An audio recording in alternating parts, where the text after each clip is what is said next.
Welcome to Panda Tale. I hope you have a great time listening to the story. If you enjoy it, don't forget to give me a like, leave a comment, and subscribe. The Shaw family had only one male heir for 7 generations, and Sebastian Shaw was in poor health, making it difficult to have children. Sebastian's father, Nathan Shaw, spent a fortune to marry me as his daughter-in-law solely because I possessed a rare fertile constitution. After marriage, Sebastian's health began to improve. I also successfully became pregnant.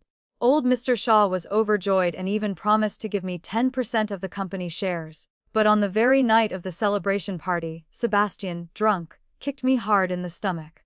That son of a bitch, his eyes full of hatred. If it weren't for you pretending and scheming, how could Sophia Turner have married the wrong person and been beaten to death? I fell into a pool of blood, dying with my eyes open. When I opened my eyes again, I had returned to the exact day when Mr. Shaw came to my house to propose. Looking at the man before me, Nathan, refined and composed, I smiled gently. Mr. Shaw, instead of pinning your hopes on your sickly son to continue the family line, why don't you marry me? Let me bear you several healthy children as heirs. Excruciating pain exploded in my stomach like sharp blades, frantically churning everything inside my organs. I curled up on the red carpet in the Shaw family villa, clutching my stomach tightly but unable to stop the relentless and cruel kicks. You bitch, this is all your fault. Sebastian's drunken voice rang in my ears, accompanied by waves of heart-wrenching pain. Blood flowed endlessly from my body, staining the bright carpet beneath me red. I could feel life gradually leaving my body along with the tiny 3-month-old soul in my womb. If you hadn't deceived and conspired with others, claiming to have a fertile constitution, my father wouldn't have forced me to marry an older woman like you. Sophia wouldn't have married the wrong man and been beaten to death. Sebastian's voice was full of resentment and hatred. My vision gradually blurred, consciousness fading bit by bit. So that was it, he had always hated me. The Shaw family had only produced single male heirs for 7 generations. Sebastian had been weak and sickly since childhood, unlikely to have children. The Shaw family searched everywhere for a woman with a fertile constitution, finally finding me. Someone doctors called blessed for childbearing. They married me with generous betrothal gifts. After marriage, Sebastian's health indeed improved, and I became pregnant as expected. Old Mr. Shaw was so happy he promised to give me 10% of the company shares, but all of this became Sebastian's reason to hate me in his eyes. I opened my mouth to say something but only blood came out. Darkness rolled in. In the last moment of consciousness, I swore to myself, if there's a next life. Emma, Mr. Shaw has arrived. Why are you sitting there in a daze? My mother's voice pulled me from the hazy confusion. I jolted awake, opened my eyes wide, and found myself sitting in the living room at home. A cup of steaming hot tea sat before me. Bright sunshine outside shone on my intact body. This was 1 year ago, when Mr. Shaw came to discuss the marriage proposal for his son. My mother reminded me in a low voice, her eyes sparkling with excitement. The Shaw family is truly prestigious. My heart pounded. My hand unconsciously went to my stomach, still flat at this time. I was reborn, truly alive again. Back to the very first day when Nathan came to discuss the marriage. Looking up toward the door, a tall middle-aged man was entering the house. Nathan was 45 years old but very well maintained. Every gesture exuded the mature temperament of a successful man. He wore a gray suit tailored exquisitely, with sharp features and shrewd yet gentle eyes. Miss Parker, I've admired you for a long time. He nodded slightly in greeting, his voice deep and pleasant. In my previous life, I had shyly lowered my head, heart fluttering at the prospect of marrying into high society. But now I looked directly at this man who dominated the business world and suddenly showed a bright smile. Mr. Shaw, please sit. I gestured gently. After he settled in, I looked straight into his eyes and said, I heard that young Sebastian's health isn't very good. The Shaw family urgently needs an heir, right? Nathan frowned slightly, seemingly not expecting me to be so direct. Indeed, my son needs a wife with good fortune. I smiled lightly, picked up teacup, took a sip and said, Mr. Shaw, instead of placing hopes for continuing the family line on your sickly son. I deliberately paused, looking straight into his eyes. Why not let me marry you and bear you several healthy sons? Crash. The teacup in my mother's hand fell to the ground and shattered. Nathan's face stiffened. His eyes showed shock, confusion, then gradually deep contemplation. I continued smiling. knowing my words were like a bomb directly detonating in the heart of this man from a traditional, prestigious family. Memories from my previous life told me Nathan had been widowed for years, not because he had no needs but to maintain the family image. But at this moment, I saw in his eyes a flame, the desire for male heirs, the longing for youthful vitality, an attraction to my bold proposal. "Miss Parker, are you serious?" His voice became hoarse. "I'm 28 years old this year, in perfect health. Doctors have said I have a very rare constitution, easily conceiving," I answered calmly. "Rather than marrying a sickly man who may not even be capable of being a husband, I'd rather be your wife and bear you healthy heirs." Nathan's eyes lit up. He began observing me carefully, as if appraising a precious treasure. I knew I had victory in my grasp.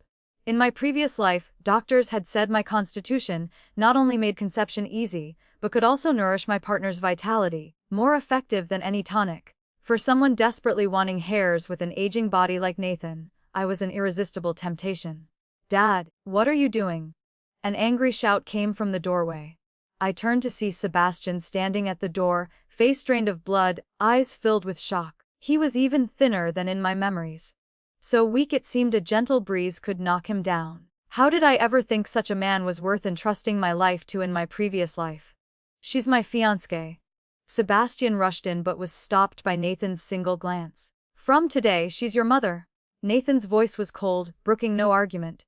"Miss Parker is right. What the Shaw family needs are healthy children." I looked at Sebastian's face twisted with anger, feeling a surge of satisfaction. The game had just begun. "Sebastian, what you made me suffer in my previous life, I'll return 100-fold in this one." That afternoon, Nathan and I went to the Civil Affairs Bureau. When the marriage certificate was in my hands, I knew the wheel of fate had turned in a completely different direction. On my first day moving into the Shaw villa, I called the butler to the study. Butler James was in his 50s. He had worked for the Shaw family nearly 20 years. His eyes held barely concealed contempt as he looked at me. In my previous life when I married Sebastian, he had secretly made things difficult for me countless times. "Butler James, from today the duty roster and payroll for all household staff must be sent to me every Monday." I sat in the leather chair, fingers tapping lightly on the desk. "Also, compile the household expenses for the past 6 months. I want to review them." His brows furrowed slightly. "Madam, I've always been in charge of these matters. Master Shaw has never asked about such trivial things." I smiled lightly. "Is there a problem with me managing household affairs now?" "I wouldn't dare." He lowered his head, but I saw the corner of his mouth twitch. "Oh, right," I added as he turned to leave. "Change the master bedroom linens to silk. Nathan likes it that way." His back immediately stiffened. He responded with just a quiet yes, before leaving. I knew this news would spread through the villa like wildfire. The new mistress not only held power but was already sharing a bed with the master. After the butler left, I surveyed the study around me. In my previous life, I was rarely allowed in here. But now this was my center of power. I opened the computer and accessed the Shaw family's household management system. The password hadn't changed: Sebastian's birthday. Nathan appeared strict on the surface, but still doted on his only son deep down. The data on the screen made me raise an eyebrow. Flour purchases alone exceeded 500,000 yuan per month, not including imported wine and luxury groceries. In my previous life, I thought the Shaw family always spent lavishly like this. Now I understood someone was reaching into the public purse. As I was noting suspicious expenses, the door suddenly burst open. Sebastian stood there, face dark. "What's the matter?" I didn't look up, continuing to review the data on screen. "You think marrying my father means you can do whatever you want in the Shaw family?" Sebastian's voice was low and threatening. Only then did I look up at him. "Sebastian, knocking is basic courtesy. Also, you should call me mother, or at least address me properly." His face immediately turned pale. He strode to the desk, hands pressed on the surface. "Don't dream. You're just a breeding machine my father bought." I looked straight into his eyes calmly. "Then what are you? A waste who can't reproduce?" Sebastian's pupils contracted. His right hand raised to slap me. I didn't flinch, just said loudly in a cold voice, "Nathan, your son is about to hit your wife." Sebastian's hand froze mid-air as he turned to look at the door. At some point, Nathan was standing there, his expression terrifyingly dark. "Get out." His voice was ice cold. Sebastian withdrew his hand, grinding his teeth. Dad, she's checking our family's accounts. She must have ulterior motives. I told her to check. Nathan entered, standing beside me. Your mother is now in charge of household management. Mother. Sebastian laughed coldly, voice mocking. She's only 3 years older than me. Nathan's gaze sharpened.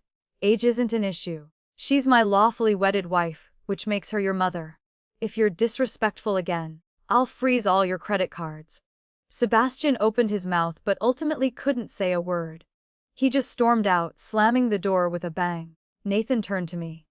Is spoiled. I smiled. It's fine. I'll be a good stepmother. Especially when that stepmother can push her stepson into hell, I thought silently. Nathan nodded with satisfaction, then asked, did you find anything checking the accounts? I opened several items of abnormal data. Here and here, expenses are above market rates. Also, I pointed at the screen. Last month there were 3 large quantity purchases but current inventory doesn't match the figures. Nathan's gaze gradually turned cold. Don't act rashly, I said gently. I'll continue investigating until we have solid evidence. He looked at me with admiration. You're better than I thought. I'm just doing my duty. I smiled modestly then changed the subject. Oh, I've also looked into the Torres family background. Sophia is 24 years old, just returned from studying in England. Clean family background. A union with the Torres family would benefit the Shaws. Nathan pondered for a moment. You're really concerned about Sebastian's marriage? Of course. I showed a gentle smile befitting a virtuous wife. Though he doesn't accept me as his mother, I still see him as my son. Nathan was touched and held my hand. Few have hearts like yours. I'll contact the Torres family to arrange a meeting. Watching his departing figure, the corner of my mouth curved into a cold smile. In my previous life, Sophia was the bright moon in Sebastian's heart. But this young lady had an arrogant, willful temperament and extreme contempt for weak, incompetent men. Matching her with Sebastian wasn't that the deepest revenge. That evening I changed into a dark blue cheongsam. I put my hair up high and wore the jade earrings Nathan had given me. The woman in the mirror exuded elegant nobility, the ideal image of a high society matron. In the dining room, several close relatives of the Shaw family were present. Sebastian sat in a lower position, eyes full of disgust when he saw me enter. I didn't care, walking straight to sit beside Nathan. The position that in my previous life only Sebastian's mother could occupy. I heard the new sister-in-law check the accounts as soon as she arrived. Lauren Shaw, Sebastian's aunt, smiled mockingly. Just entered the family and already so eager to seize power. I leisurely scooped a spoonful of soup, calmly responding, "You're too kind with your words. Sharing burdens with my husband is a wife's duty." I turned to look at Nathan, smiling. "Right, darling," Nathan nodded. "Emma is very capable. She's discovered several irregularities. I'll handle this matter." Lauren's face stiffened, not daring to say another word. "Oh right," I said as if suddenly remembering something. Turning to Sebastian, "I've discussed your marriage with your father. Miss Turner will visit this weekend. Prepare yourself well." The utensil in Sebastian's hand clattered onto his plate. "What, Miss Sophia? Didn't you once admire her greatly?" I feigned surprise. Did I remember wrong? Sebastian's expression then was truly spectacular. First stunned, then doubtful, finally transforming into a twisted joy. "Sophia? Well, matched family. Miss Turner is beautiful and talented." Nathan continued. "Your mother's suggestion is excellent." Hearing the words, "Your mother," Sebastian's face immediately darkened. But just mentioning Sophia's name prevented him from exploding on the spot. He lowered his head to shovel rice into his mouth, but both ears had turned red. I leisurely enjoyed the foie gras, laughing coldly inside. "Look forward to it, Sebastian. Your beautiful dream is about to become a nightmare." The weekend arrived quickly. Sophia came to the Shaw house with her parents. She wore a high-end designer dress, 10-centimeter heels, carefully made up as if about to walk the red carpet. As soon as she entered, she sweetly greeted, then seeing me, her face froze. "This is my wife, Emma Parker," Nathan introduced. "Emma, this is Miss Sophia." I smiled and nodded. Miss Turner is indeed as beautiful as rumored. Sophia forced a smile, but her eyes kept glancing toward Sebastian. Today Sebastian had tried hard to dress smartly, but his pale complexion and thin frame made him completely overshadowed by his tall, distinguished father. During lunch, Sophia's parents showed great interest in this marriage. Though the Torres family was also upper class, they were still a tier below the Shaws. Sophia has been pampered since childhood but is very kind-hearted. Mrs. Torres smiled. She and Sebastian are the same age. They'll surely get along. I noticed Sophia's smile was somewhat strained. When Sebastian attentively poured wine for her, she subtly frowned and discreetly shifted away to avoid him. Miss Turner studied what in England? I spoke at just the right moment. Art history. She replied, her tone full of pride. I love Victorian paintings the most. What a coincidence. I smiled. Sebastian also loves art, he's collected quite a few famous reproductions. Right, Sebastian? Sebastian was stunned for a moment then hurriedly nodded. Right. I especially like the Mona Lisa. The corner of Sophia's mouth twitched. That's a Renaissance painting by Leonardo da Vinci. The atmosphere suddenly became awkward. Sebastian's face flushed red, while Sophia's eyes showed increasingly obvious disgust. After lunch, while the elders chatted, I deliberately led the two young people to stroll in the garden. Through the glass, I saw Sophia walking ahead with arms crossed. Sebastian timidly trailed behind like a tail. They seem quite compatible.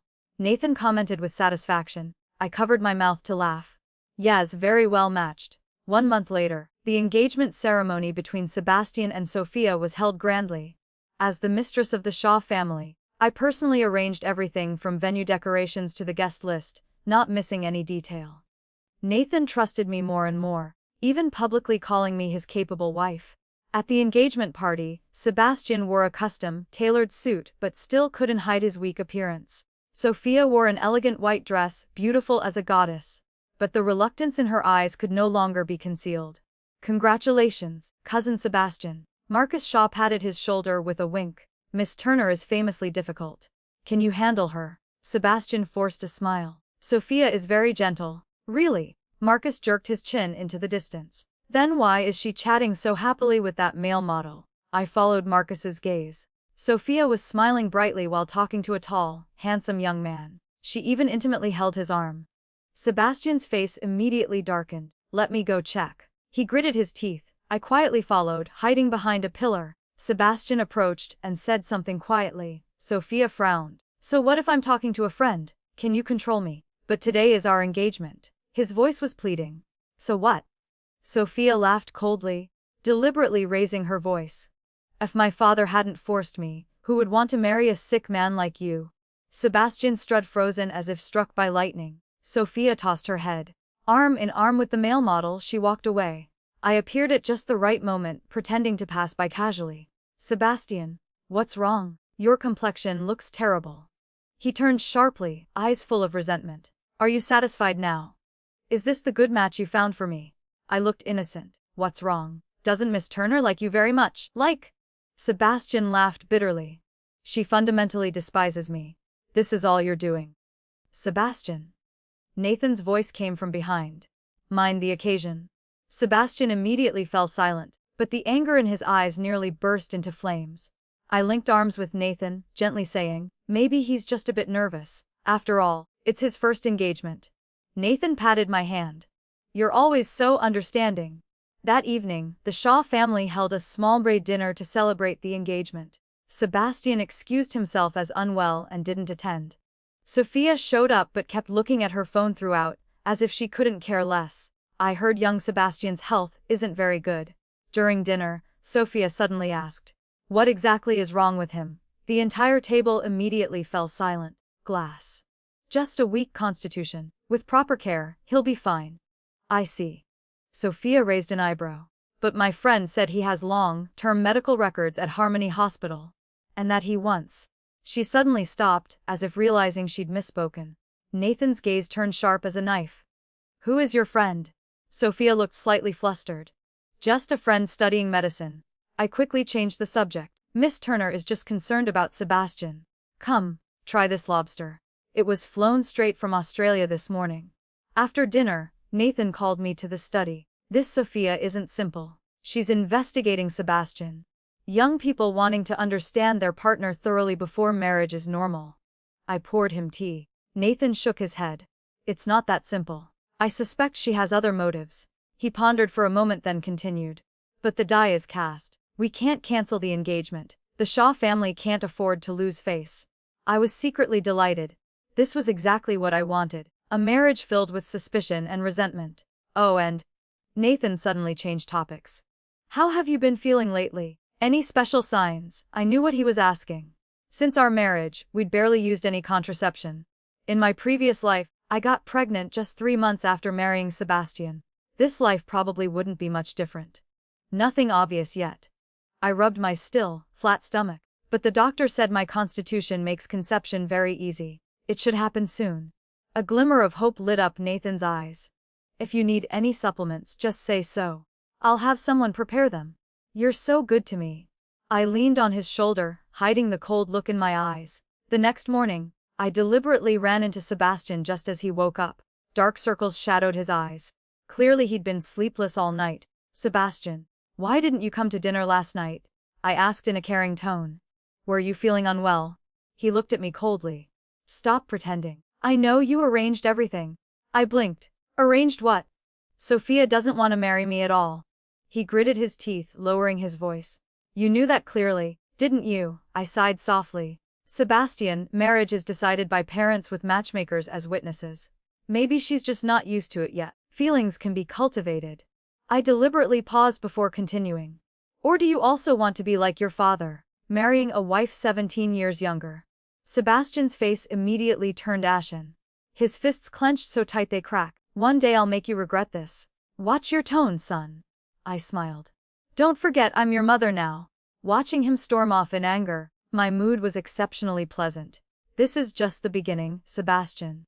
The pain you once inflicted on me in my previous life, I'll return bit by bit in this one. Back in the bedroom, I stood before the full-length mirror, gently placing my hand on my stomach. Soon, the good news should come. By then, Sebastian's position in the Shaw family will hit rock bottom, and my revenge plan will truly begin to unfold. Early morning sunlight filtered through the thin curtains, gently illuminating the bedroom. I opened my eyes to find Nathan had already risen. Reaching for the thermometer on the nightstand, I began taking my basal body temperature, a crucial indicator when trying to conceive. The thermometer showed 97.3 Gef, up 0.5 degrees from yesterday. The corner of my mouth curved upward. According to my previous life's experience, this was a sign that ovulation was approaching. I got out of bed and took a fertility supplement from the drawer with warm water. The woman in the mirror had smooth skin and a rosy complexion. At 28, her body was at its peak for motherhood. I gently placed my hand on my flat stomach, imagining a tiny life about to take form there. In my previous life, I had only been pregnant once before Sebastian killed me. This life, I would change the entire Shaw family. My phone buzzed with a message from the private investigator. Target's recent schedule and medical records collected. Documents encrypted and sent to your secure email. I smiled, locked the bathroom door, and opened my laptop. The investigator's data package included Sebastian's recent movements, call logs, and what interested me most, his complete medical records from Harmony Hospital. The diagnosis was filled with medical jargon, but certain terms jumped out at me. Weak sperm, low survival rate, congenitally weak constitution. Flipping to the last page, the doctor's conclusion stood out clearly. Natural conception rate below 5%. Assisted reproductive technology recommended. I laughed coldly and continued reviewing the documents. I was drawn to Sebastian's call log. One number appeared repeatedly, especially at midnight. I noted it down and sent it to another contact with a message. Investigate the owner of this number ASAP. Just as I closed a laptop, there was a knock at the door. Madam, breakfast is ready. It was the maid Hannah's voice. I'll be right down. In the dining room, Nathan was reading the financial newspaper. Before him was a cup of black coffee and slices of whole wheat bread. Seeing me enter, he put down the paper. Sleep well. Very well. I walked over and kissed his cheek lightly. This action had become habit, though initially just for show in front of the servants. Nathan handed me a folder. Look at this. I opened it. Files on a medical equipment company that Shaw Corporation planned to acquire. In my previous life, this deal had failed because the other party concealed patent disputes, causing Shaw Corporation to lose tens of millions. There's a problem. I pointed to the patent list. This core patent expires next year. Moreover, I heard they're currently being sued for patent infringement. Nathan frowned. How do you know? I have a college friend who works there. I fabricated. The acquisition price should be reduced by at least 30%. And we must add patent-related liability exemption clauses. Nathan nodded thoughtfully. I'll have legal reassess this. His gaze held increased admiration.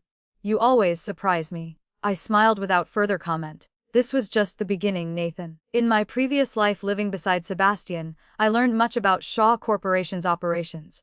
This life, that knowledge would be my tool to establish myself in the Shaw family. Sebastian stumbled into the dining room, pale as a ghost. Dark circles shadowed his eyes prominently. His clothes were yesterday's, wrinkled as if he'd dozed on the sofa.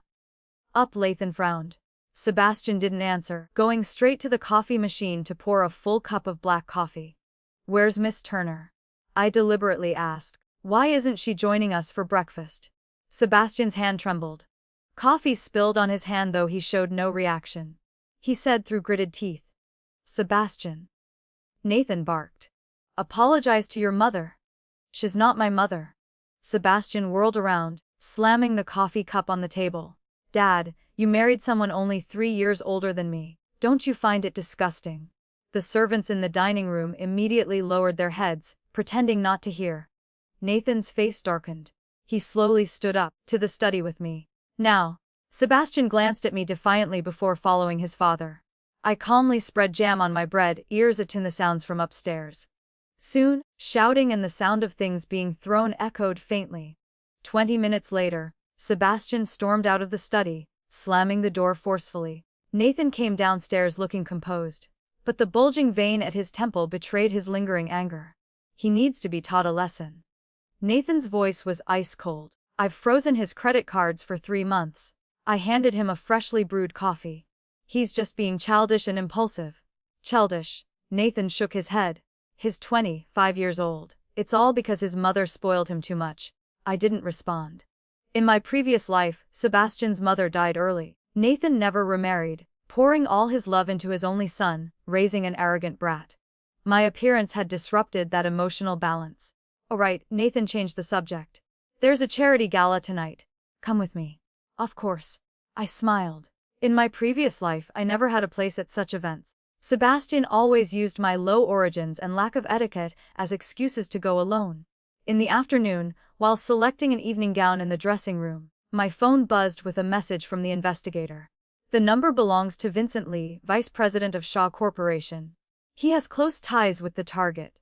Vincent. I narrowed my eyes. In my previous life, he was Sebastian's right-hand man, ultimately becoming an accomplice in my murder. I hadn't expected them to be colluding so early. That evening, I chose a wine-colored mermaid gown and wore the diamond necklace Nathan had given me. The woman in the mirror was beautiful and graceful, showing no trace of her ordinary origins from years ago. Beautiful. Nathan stood at the door, a flash of amazement in his eyes. I took his arm and we descended together. We happened to meet Sophia preparing to go out. She wore a crop top and tight shorts, dressed as if heading to a bar. Seeing us, she paused slightly. Miss Turner? I asked gently. Meeting friends. She answered dismissively, her eyes fixed on Nathan. I noticed Nathan frowned slightly. Where's Sebastian? Who knows, Sophia pouted. Probably drunk in some bar. She jingled her car keys. Watching her sashay away, I smiled. It seemed this engaged couple wasn't happy at all. The charity gala was held at the Shangri-La Hotel, attended by business elites. As soon as we entered, Nathan became the center of attention. People constantly approached to chat. As Mrs. Shaw, I received unprecedented attention. Is this the Shaw family's madam? So young and beautiful. An elegant woman dripping in jewelry looked me up and down. I heard you have a special constitution. I smiled politely. Mrs. Lee is too kind. Nathan and I simply met at the right time. Fate. She laughed meaningfully. The Shaw family has had only single male heirs for 7 generations. And Sebastian is in poor health. Chairman Shaw must be anxious. I pretended not to hear her mockery and mentioned Sebastian. He and Miss Turner will hold their wedding next month. Mrs. Lee must attend. She was stunned momentarily, clearly not expecting my directness. Nathan interjected at just the right moment. Emma worries greatly about Sebastian. She's personally arranging the entire wedding. Several executives around us exchanged glances. Their attitudes toward me immediately became more courteous. It seemed Nathan's public declaration had clear effect. Halfway through the party, I excused myself to touch up my makeup and left the hall. Just as I reached the corridor, I spotted a familiar figure. Vincent was hiding in a corner on the phone. Don't worry, I've pacified Sebastian. He lowered his voice. No matter how much Nathan favors that woman, as long as Sebastian remains the sole heir. I immediately retreated around the corner. After he left, I emerged. So Sebastian and his confidant had been planning for a long time. In my previous life they had manipulated Nathan step by step, ultimately harming me. This life, I would repay them bit by bit, multiplied. On the way home, Nathan received a call from the company reporting new progress on the acquisition. After hanging up, he showed a rare smile. The other party agreed to reduce the price by 35% and accept the liability exemption clause. Emma, you've made a great contribution. I just mentioned it casually, I answered modestly. No, you truly have business acumen. Nathan looked at me seriously. Starting tomorrow, come to the company with me. I want to hear your opinions on some projects. This was exactly what I'd been waiting for, a chance to delve deeper into Shaw Corporation's core operations. I'm honored, I answered gently. Over the next 2 weeks I accompanied Nathan to the company daily. I sat in on meetings, read documents, gradually grasping the corporation's operations. Meanwhile, the private investigator continued sending updates about Sebastian and Sophia. Since having his credit cards frozen, Sebastian began meeting Vincent frequently. Sophia was photographed entering and exiting upscale clubs with various men, including her model friend. The most interesting photo showed Sebastian waiting outside a hotel for 3 hours, only to witness Sophia emerge arm in arm with another man. His expression in the photo was indescribable despair. I carefully saved all these materials, waiting for the right moment to release them. But now there was something more important. I was ovulating. That evening, I deliberately wore the newly purchased silk nightgown and sprayed Nathan's favorite perfume. When he opened the bedroom door, he clearly paused. Is today something special? He asked, his eyes roaming over me. I approached to help him remove his tie. The doctor said these are my most fertile days. Nathan's eyes darkened. He caressed my cheek gently. Are you sure you're ready? You married me for this, didn't you? I stood on tiptoes and whispered in his ear. Though Nathan was older, he was a gentle partner who knew how to please. Under the watery moonlight outside the window, I gently rubbed my stomach, hoping this time would be successful. Only with a child would my position in the Shaw family be truly secure. 1 month later, the family doctor confirmed I was pregnant. Nathan was ecstatic. He immediately ordered the nursery prepared and arranged a dedicated nutritionist and bodyguard for me. I want to hold a party, he said excitedly, to announce this good news to everyone. I leaned against his chest. Whatever you say. The party was scheduled for the weekend. All Shaw family relatives and business partners received invitations. Sophia reluctantly attended with Sebastian. The two stood together like strangers, not exchanging a single word. At the party's climax, Nathan raised his champagne glass, tapping it gently. The entire hall fell silent. Thank you all for coming today. He looked around, his voice resonant. Today I have good news to share. My wife Emma is pregnant. The Shaw family will soon have the next generation. Applause thundered. Guests crowded forward to congratulate. I stood beside Nathan, smiling as I accepted praise. But my eyes followed Sebastian standing in the corner. His face turned deathly pale upon hearing the news. The wine glass in his hand fell with a crash. The sound echoed through the banquet hall. Red wine spilled everywhere. Vincent immediately pulled him away. But his expression at that moment was seared into my mind. Shock, bewilderment, despair, and resentment. Sophia appeared delighted, quickly approaching me. Congratulations. What should I call you? She deliberately emphasized the word, what. I hope the baby will be healthy. Thank you, dear. I smiled. Nathan and I hope to have several more. After all, the Shaw family is large and needs heirs. Nathan embraced my shoulder. The doctor says Emma's constitution is very special. It's quite possible we'll have twins. The guests marveled again. I glanced into the distance where Sebastian still stood. His cold gaze pierced my stomach like daggers. That look gave me goosebumps, but was immediately replaced by satisfaction.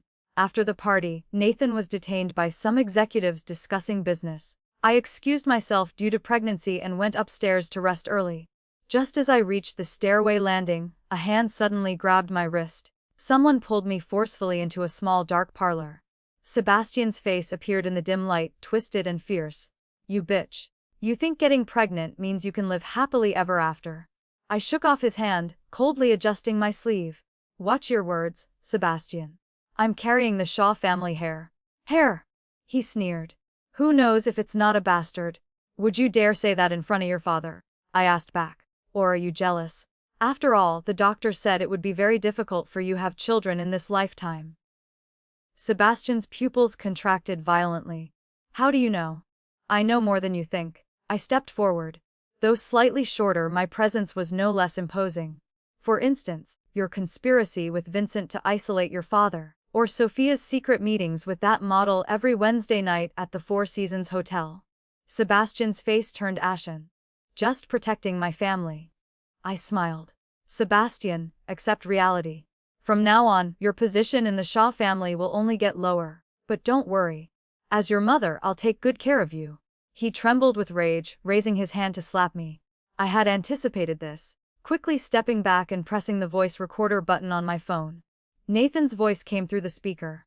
Emma, where are you? Sebastian's hand froze mid-air. I waved the phone. Your father is looking for me. What do you think he'd do if he saw you trying to hit his wife and unborn child? Sebastian gritted his teeth and lowered his hand. Just wait, Emma. I watched him storm off in fury, breathing a slight sigh of relief. This was just the first round, Sebastian. When my baby is born, your days as prince will officially end. Back in the bedroom, I stood by the floor-to-ceiling window overlooking the Shaw estate.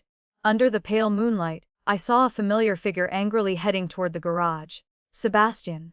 Minutes later, his supercar screeched out of the gates. I gently placed my hand on my still, flat stomach, lips curving coldly. In the VIP examination room at Harmony Hospital, cold gel was applied to my stomach. Nathan stood by the bed, eyes fixed unwaveringly on the ultrasound screen. Mr. Shaw. Dr. Lee, the department head with gray hair, pushed up his glasses. His voice carried unconcealed amazement. You should prepare yourself mentally. Nathan's body immediately tensed. Is something wrong with the baby, doctor? Lee didn't answer immediately, but continued adjusting the ultrasound probe for a clearer image. I tilted my head to look at the black and white screen showing 4 small blinking dots. That's... I pretended to be shocked, covering my mouth with my hand.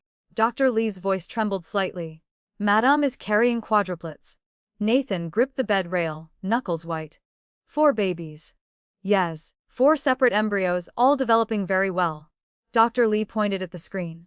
Here, here, and here. All heartbeats are strong and healthy. I glanced at Nathan. The stunned expression on his face was gradually transforming into overwhelming joy. His eyes even misted over. A 45-year-old man was as happy as a child in that moment. Emma. He gripped my hand tightly. Did you hear? 4 babies. The Shaw family will have 4 heirs at once. I smiled and nodded, but inwardly mocked coldly. In my previous life, I was killed Sebastian after just 1 pregnancy. This life, I would use 4 healthy children to completely replace that waste. This is truly a miracle, Dr. Lee marveled. The natural rate of quadruplets is only 1 in 700,000. Madam indeed has a special constitution. Nathan suddenly turned to his assistant standing in the corner. Call lawyer Chu immediately. I want to transfer 10% of Shaw Corporation shares to my wife. It must be done today. The assistant was momentarily stunned but immediately made the call. I pretended to be flustered. Nathan, that's too much. No, it's still not enough. Nathan said emotionally. You've brought the Shaw family a future, given me new hope. His voice choked up. This was the first time I'd seen this man of steel so emotional. After the examination, Nathan carefully helped me sit up. He even personally wiped the ultrasound gel from my stomach, treating me like the most precious fragile treasure in the world. Mr. Shaw, carrying quadruplets is high risk and needs special attention, Dr. Lee seriously advised. I recommend weekly checkups to closely monitor the baby's condition.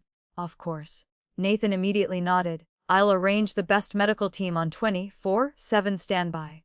Just as we left the examination room, an unexpected person appeared in the corridor. Sebastian. He leaned against the wall, his expression as dark as an approaching storm. Why are you here? Nathan frowned. Sebastian forced a stiff smile. Heard you were having a prenatal checkup today. I came to ask about my siblings. He practically ground out the last few words through gritted teeth. I quickly noticed his right hand gripping his phone tightly, knuckles white. Perfect timing. I smiled. We just finished checking and have good news to share. Nathan couldn't hide his excitement. immediately interjecting. Amma is carrying quadruplets. The Shaw family will have 4 children at once. Sebastian's expression immediately froze. Eyes flashing with horror, followed by anger and resentment. He struggled to force a rigid smile. Congratulations. His voice was dry as sandpaper scraping together. Oh right, I asked as if casually, were you here to see Dr. Lee? Sebastian, his body stiffened. No, I just… At that moment, a young doctor in a white coat hurried from the end of the corridor. Seeing us, he clearly froze. Especially when his eyes met Sebastian's, his gaze immediately becoming evasive. Dr. Chen. I called his name accurately. In my previous life, this was the person who had helped Sebastian forge my fertility certificate. Dr. Chen's face immediately paled. You know me. I heard you're an expert in reproductive medicine. I smiled. I happen to have some questions. Could we talk privately for a moment? Sebastian suddenly interjected. Dr. Chen is very busy. Maybe another time.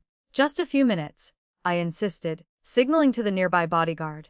This bodyguard was personally assigned by Nathan, a former Special Forces soldier with excellent skills. Dr. Chen hesitantly glanced at Sebastian but finally followed me to a corner of the corridor.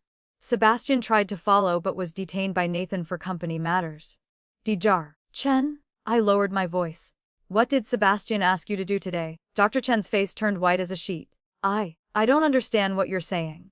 Stop pretending, I said coldly. You were planning to falsify my test results, weren't you? Fake fetal abnormalities or reduce the number of fetuses. Dr. Chen's legs began trembling. Madam, I pulled an envelope from my purse, taking out photos. Evidence provided by the private investigator showing Dr. Chen meeting Sebastian at a cafe. 2 choices, I said calmly. 1. I give these photos to Mr. Shaw. You'll lose your job and face litigation. 2. You tell me Sebastian's entire plan and I'll pretend nothing happened. Beads of cold sweat formed on Dr. Chen's forehead. Young master told me to change the report to show 1 fetus with abnormal development. He said that way his father wouldn't value you anymore. Just as I suspected. I laughed coldly. What else did he promise you? He said after Shaw Corporation's new hospital is built, he'd make me department head. Dr. Chen was nearly in tears. Madam, please forgive me. Go back now and tell Mr. Shaw the truth, I ordered. Otherwise you understand. I understand. Dr. Chen nodded, repeated Nathan. Sebastian was rambling about a project's progress. Seeing Dr. Chen beside me, his face immediately changed. Mr. Shaw. Dr. Chen suddenly spoke loudly. I have something important to report. Nathan frowned. What is it, young master? Young master told me to falsify Madam's prenatal test results. Dr. Chen blurted out. He said if I didn't, he'd make sure I couldn't work in the medical field anymore. The corridor suddenly fell deathly silent. Nathan's face visibly darkened, while Sebastian had turned white as paper. What nonsense are you spouting? Sebastian roared, grabbing Dr. Chen's collar. I don't even know you. Enough. Nathan barked. His voice echoed through the corridor, causing passing nurses to hurry away in fear. Back to the company to discuss this, he lowered his voice, but his anger was still evident. Dad, let me explain. Sebastian began to panic. This man is slandering me. It must be Emma Parker's doing. She wants to drive a wedge between us. Nathan coldly looked at his son. Really? Then what are these? He snatched the photos from my hand and threw them in Sebastian's face. The photos scattered across the corridor floor, clearly showing Sebastian secretly meeting Dr. Chen. The evidence was irrefutable. Sebastian's face went from white to blue to red with anger, finally settling on a deathly pale despair. He opened his mouth but couldn't utter a single word. Go back to the company immediately. Nathan's voice was ice cold. Lawyer Chu is there too. We need to discuss your shareholding. As if struck by lightning, Sebastian stepped back, stammering. You can't. Right now, Nathan roared. Before leaving, Sebastian shot me a hate-filled look before stumbling away. I timely showed concern. Nathan, don't be too angry. Maybe Sebastian was just momentarily confused. Nathan laughed coldly. He was trying to kill my child. He gripped my hand tightly. Emma, thank goodness you were vigilant. Otherwise. I leaned on his shoulder. I just happened to see them together and was cautious. Looking up, I caught Dr. Chen's relieved gaze and smiled. Dr. Chen, thank you for telling the truth. After Shaw Corporation's new hospital is completed, we'll consider your position. Dr. Chen was stunned, then immediately understood I was fulfilling my promise. He bowed repeatedly. Thank you, madam. On the way back, Nathan still held my hand tightly. The news of quadruplets had driven him wild with joy. Sebastian's betrayal had infuriated him. Two opposing emotions intertwined on his face, creating an inscrutable expression. Emma, he suddenly said. From today on, you can't be without protection. I'll arrange 2 more female bodyguards. I pretended to be surprised. Is that necessary? After all, Sebastian is your son. Precisely because he's my son, I understand him. Nathan's voice was terrifyingly cold. He's been spoiled since childhood. What he can't have, he'd rather destroy than let others have. I lowered my head to stroke my stomach, hiding my cold gaze. Nathan was right. Sebastian was exactly that kind of person. In my previous life, because he couldn't have Sophia, he vented all his resentment on me and my unborn child. Oh right, Nathan changed the subject. Lawyer Chu has prepared the share transfer documents. You just need to sign this afternoon. I looked up, eyes glistening at just the right moment. Nathan, this is too valuable. You deserve it, he said decisively. 10% is just the beginning. When the children are born, I'll transfer more shares to your name. His eyes flashed with determination. The Shaw family's future will be entrusted entirely to you and the children.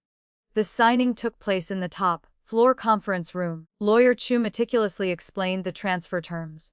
Nathan held my hand throughout, his eyes full of pride. After signing, he stood and announced to all the executives present. From today, Mrs. Emma officially becomes a shareholder of Shaw Corporation. She holds 10% of shares and joins the board of directors. All senior management applauded in congratulations. Except Vincent, whose face was rigid, constantly glancing toward the corner where Sebastian stood. He stood there, face dark as an approaching storm. The folder in his hands was crumpled beyond recognition. After the meeting ended, Nathan immediately convened a family meeting. Core Shaw family members were present, seated around the long table in an oppressively heavy atmosphere. Regarding Sebastian's behavior today, Nathan spoke directly. I've decided to adjust his position and shareholding in the company. Sebastian immediately looked up. Dad. His 5% shares will be reduced to 2%. He keeps only 2%. Nathan's voice was ice cold. He'll retain his position as deputy project director, but all major decisions must be signed by Director Lee. Vincent was clearly stunned, not expecting to be dragged into this. I smiled coldly to myself. Nathan's move was masterful. Having Sebastian's confidant supervise him created an appearance of fairness while subtly dividing their internal alliance. This isn't fair. Sebastian slammed the table and stood up. Just because of one woman, you want to destroy your own son. Nate your words. Nathan roared. That's your mother, and she's carrying your siblings. She's not my mother. Sebastian screamed in hysteria. She's a fraud. Those children might not even be yours. The words barely left his mouth when Nathan slapped him hard across the face. Slap! The sound echoed through the room as if it shook. Sebastian's face turned to one side. Blood trickled from his mouth corner. Get out! Nathan's voice was cold enough to freeze. If I hear such words again, you can leave the Shaw family. Sebastian held his face, eyes full of hatred as if it could materialize. He looked around the room, finally stopping at me. That gaze sent chills down my spine. But seconds later, he transformed back into an aggrieved son. Dad, I'm sorry. His voice choked. I just afraid of losing your love. Nathan's expression softened slightly. Seeing this, I gently interjected. Nathan, it's good that a child knows their mistakes. Sebastian was just momentarily confused. After all, it's sudden. Having 4 siblings at once, anyone would feel insecure. Though I seemed to speak for Sebastian, every word stabbed at his heart. Sure enough, Nathan's expression turned cold again. Still childish at 25 years old. Get out! Sebastian glared at me one last time before angrily slamming the door as he left. The meeting ended in a tense atmosphere. Shaw family members left with their own calculations. That evening at home, Nathan was still angry. He downed glass after glass of whiskey. I brought him a glass of warm milk, gently placing my hand on his. Stop drinking. It's bad for your liver. Nathan put down the glass, warily rubbing his temples. Am I a failed father? Raising a son like this? It's not your fault. I leaned on his shoulder. Some people are just born abnormal. Nathan immediately looked up. What did you say? I pretended to hesitate. I shouldn't say this. Speak, he commanded. When cleaning the study last time, I accidentally found Sebastian's medical records, I said quietly. The doctor concluded he has antisocial personality tendencies. Nathan looked as if struck by lightning. What? Why didn't I know? Perhaps your late wife feared you'd worry and hid it. I guessed carefully. The file was hidden very well. Inside the cover of Das Kapital. Nathan immediately stood up and rushed to the study.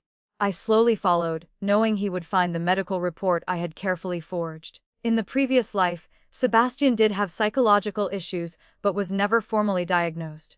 This life I would make Nathan recognize his son's true face. Sounds of rummaging came from the study. Then muffled cursing full of resentment. I stood at the door watching him with trembling hands, holding the medical report, his face full of horror and pain. I never knew he liked torturing animals since childhood. He muttered. I thought it was just normal boyish mischief. I walked over and embraced him. Don't be too sad. Knowing early means there's still time. We can find the best psychologist. Nathan shook his head, cold determination in his eyes. No, some people are born devils. From today on, I won't be soft with him anymore. I leaned against his chest, lips curving into a cold smile. Sebastian, your doomsday has officially begun. Late at night, I stood by the bedroom window. A supercar roared out of the Shaw estate gates. Sebastian, probably going somewhere to vent his anger. I placed my hand on my stomach, feeling the 4 tiny lives growing inside me day by day. Sebastian, I said softly to the darkness. This is just the beginning. The pain you gave me in my previous life, I'll return bit by bit. My phone buzzed with a message from the private investigator. Target is meeting Vincent at NP bar. Conversation content has been recorded. Send now. I replied. Not yet, continue monitoring. Putting down the phone, I lay on the bed, feeling every small change in my body. These 4 children were my weapons of revenge. And also my foundation for standing firm in the Shaw family. Sebastian, no matter what you're plotting, don't dream of escaping my eyes. This life, I want to witness your descent into destruction step by step. In the 4th month of pregnancy, my belly had visibly swelled, much larger than normal pregnant women. The burden of carrying quadruplets made my back and waist frequently ache. But every time I placed my hand on my belly and felt the movements of 4 tiny lives, all fatigue vanished. Only sweet happiness remained. Morning sunlight filtered through the curtains, gently illuminating the bedroom. I leaned against the headboard, flipping through documents Nathan had left on the nightstand. It was Shaw Corporation's plan to acquire a seaside resort. In my previous life, this project caused Shaw Corporation heavy losses due to falsified environmental assessment reports. Up so early and already working. Nathan emerged from the bathroom, hair still dripping. The 45-year-old man maintained an extremely fit physique with defined abs. He showed no signs of aging. I held up the folder. This project has problems. Nathan raised an eyebrow and sat on the bed. What do you mean? In this environmental assessment report. I pointed to a page. The data is too perfect. Unrealistically perfect. I checked local forums. Fishermen say water quality has noticeably declined in recent years, but the report doesn't mention it. Nathan frowned, taking the documents. Environmental matters are Vincent's responsibility. Perhaps Director Lee was too busy and overlooked details. I answered gently, actually implying Vincent was negligent. In my previous life, he and Sebastian had conspired to cover up this matter. Nathan pondered before picking up his phone. I'll have a third party reassess. I smiled without speaking. After the hospital incident, Nathan increasingly trusted my business instincts. Last month I accidentally discovered several issues. All helped Shaw Corporation avoid risks in time. Now on the board, I'd been nicknamed the Lucky Star. My phone buzzed with a message from the investigator. Target had a fierce argument with Sophia last night. Miss Turner left home and is now at Four Seasons Hotel, room 2806. A man visited at 2 a.m. I deleted the message, lips curving mockingly. Finally, the happy marriage between Sebastian and Sophia was cracking. In my previous life, Sophia was Sebastian's white moonlight. This life, she had become his nightmare. How do you feel? Nathan had finished dressing. He leaned down to kiss my forehead. I'm fine. I rubbed my belly. Just the little ones were too active last night. Kicking me all night so I couldn't sleep. Nathan placed his hand on my stomach, just happening to feel a clear kick from a baby. His eyes immediately softened. Really mischievous, just like you. Definitely you. I pretended to pout. So fierce. Not letting me rest even one night. Nathan laughed deeply, kissing my cheek again before leaving. Hearing his footsteps fade, I picked up my phone and called a familiar number. Hello, Dr. Lee. This is Emma. I'd like to reschedule next week's checkup. Yes, change it to Wednesday morning at 10 a.m. No, don't tell anyone, including Mr. Shaw. I want to surprise him. Hanging up, I slowly got out of bed to wash up. Though my belly was large, my limbs remained slender. My face had the characteristic glow of pregnancy. In my previous life, when pregnant with Sebastian's child, I had severe morning sickness to the point of near death. This life was remarkably smooth with almost no nausea. Going downstairs for breakfast, the servants' attitudes were even more respectful than before. Since becoming a Shaw Corporation shareholder, even Butler James, who had always been arrogant, now knew to bow his head. "Madam, your fresh orange juice." Hannah carefully placed the glass before me. I nodded in thanks, casually flipping through today's financial newspaper. The front page featured Shaw Corporation's successful acquisition of a medical equipment company. There was a photo of Nathan looking imposing. This article should have appeared a year later. But thanks to my intervention, it came early. While eating breakfast, the doorbell rang. Moments later, Hannah hurried in. "Madam, Mrs. Torres is here and wants to see you." I raised an eyebrow. "Show her in." Sophia's mother stormed into the dining room, her carefully maintained face now full of anger. "Emma, what do you mean by this? Why are you spreading rumors to tarnish my daughter's reputation?" I leisurely wiped my mouth. "Mrs. Torres, I really don't understand what you're saying. Stop playing dumb." She slammed the table. "What about those photos? Sophia with other men. Those kinds of photos are now circulating throughout high society." I pretended surprise. "What photos? I truly don't know. But a few days ago, a friend did mention seeing Sophia at a nightclub with a man. Very intimate. I even defended her, saying it must be a misunderstanding." Torres's face alternated between white and red. "You, Mrs. Torres?" My voice turned cold. "What your daughter does has nothing to do with me. Instead of questioning me here, why don't you go home and discipline your daughter properly? After all, she's still a Shaw daughter-in-law." Choked by my words, Mrs. Torres could only furiously throw out, "Just you wait," before storming off. I picked up my phone and messaged the investigator. "Photo distribution went well. Transfer the remaining payment." Putting down the phone, I finished my orange juice in high spirits. In my previous life, Sophia was a prestigious high society lady who lived freely but was never exposed. This life, I would let Sebastian taste being cuckolded, let the whole world know what kind of woman he married. That afternoon, I visited the first physical store of the fulfillment brand as planned. Since becoming pregnant, Nathan had given me a private office next to the CEO's office so I could rest anytime. I'd barely sat down when Vincent entered, wearing a fake smile. "Director Parker, here's the environmental assessment for the new project. Please review it." I took the folder, pretending to read carefully. This report was clearly much more rigorous than the previous one. It seemed my morning reminder had worked. "Well done." I closed the folder. "Director Lee has worked hard." Vincent's smile was somewhat stiff.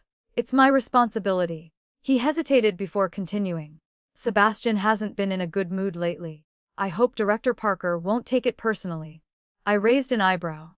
"Are you close with Sebastian, Director Lee?" Sweat beaded on Vincent's forehead. "Just colleagues showing concern." "I see." I smiled.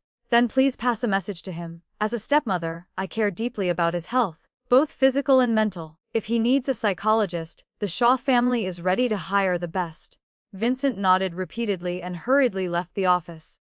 I laughed dismissively and picked up my phone to open the monitoring software. This software connected to listening devices the investigator had planted in Nathan's study and Sebastian's apartment.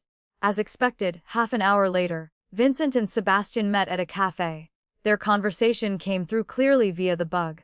"That bitch is getting suspicious." Sebastian's voice was full of resentment. "She must have discovered our tampering with the environmental assessment." "Stay calm." Vincent's voice lowered. "What's important now is not to make her more suspicious. Wait until she gives birth. I've arranged everything at the hospital." "Wait longer?" Sebastian nearly shouted. "She's carrying my father's children and showing off on the board. If we wait a few more months, will I have any place left in the Shaw family?" "Keep your voice down," Vincent warned. "The plan is set. In the delivery room, accidents are normal. Hemorrhaging, amniotic fluid embolism, anything could happen. When the time comes, your father will be too grief-stricken. Won't the company naturally fall to you?" I felt my blood freeze. In my previous life, Sebastian had kicked me while drunk, causing a miscarriage. This life, they dared plan to kill me during childbirth. I struggled to control my trembling and continued listening. What about those 4 bastards? Sebastian gritted his teeth. Deal with them too. Vincent's voice was ice cold. Premature babies are inherently weak. Complications are normal. I immediately turned off the monitoring software. Both hands unconsciously clutched my stomach. Though I'd anticipated Sebastian would retaliate, I hadn't expected him to be this vicious. Taking several deep breaths, I called the investigator. I need you to investigate some people. The obstetrics department at Harmony Hospital, especially anyone connected to Vincent. Hanging up, I stood at the floor-to-ceiling window looking down at the city. The sun still shone brightly. The crowds below small as ants. From this height, everything was under control, including Sebastian's supposedly secret murder plot. That evening when I returned home, Nathan had unusually come back early. He was in the study handling documents. I brought him a glass of warm milk, noticing he was looking at a medical file. What's this? I asked curiously. Nathan quickly closed the file. Nothing, just a routine health checkup report. He quickly changed the subject. Were the little ones well behaved today? I pretended not to notice his abnormality, smiling. Very well behaved.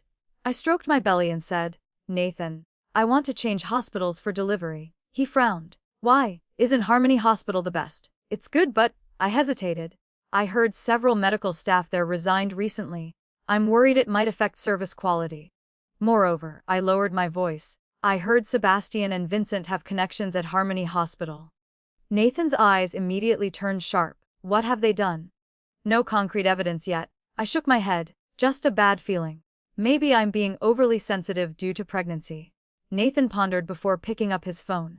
I'll contact my friend in America to invite the best obstetrics team. You'll deliver at home. That's safer. I leaned on him. I'll listen to you. That was exactly what I wanted. Home delivery with the entire medical team under my control. Sebastian's plan would turn to smoke. 3 days later, the investigator sent a complete report. Indeed, 2 medical staff at Harmony Hospital had taken money from Vincent, an anesthesiologist and a nurse.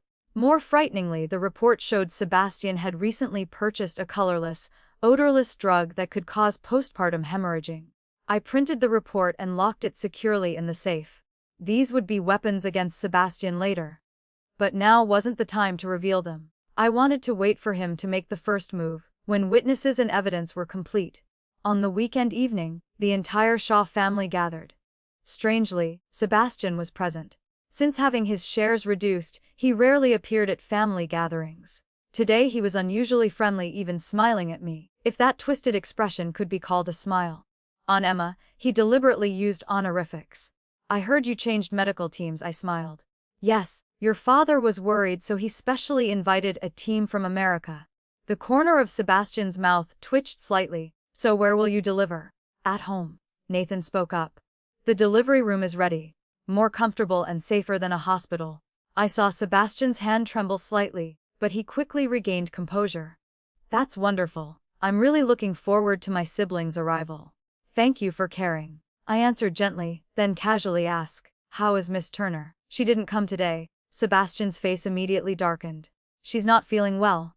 I pretended concern. Should we have our family doctor examine her? Pregnant women can't neglect their health. Pregnant? Nathan looked at me in surprise. Sebastian's face turned pale. No. But I heard she went to obstetrics for a checkup last week, I said softly. I thought there was good news. Nathan frowned. Sebastian, what's going on? Cold sweat beaded on Sebastian's forehead. Just a routine checkup. I thoughtfully changed the subject. Well then, let's eat. Talking about pregnancy like this might make the young people uncomfortable. At the dinner table, undercurrents surged. Sebastian's eyes occasionally flicked toward me, both resentful and fearful. He was surely worried about the delivery plan failing and even more afraid of Sophia's scandal being exposed. After dinner, Nathan received a phone call and left the table. I excused myself due to pregnancy fatigue to rest upstairs.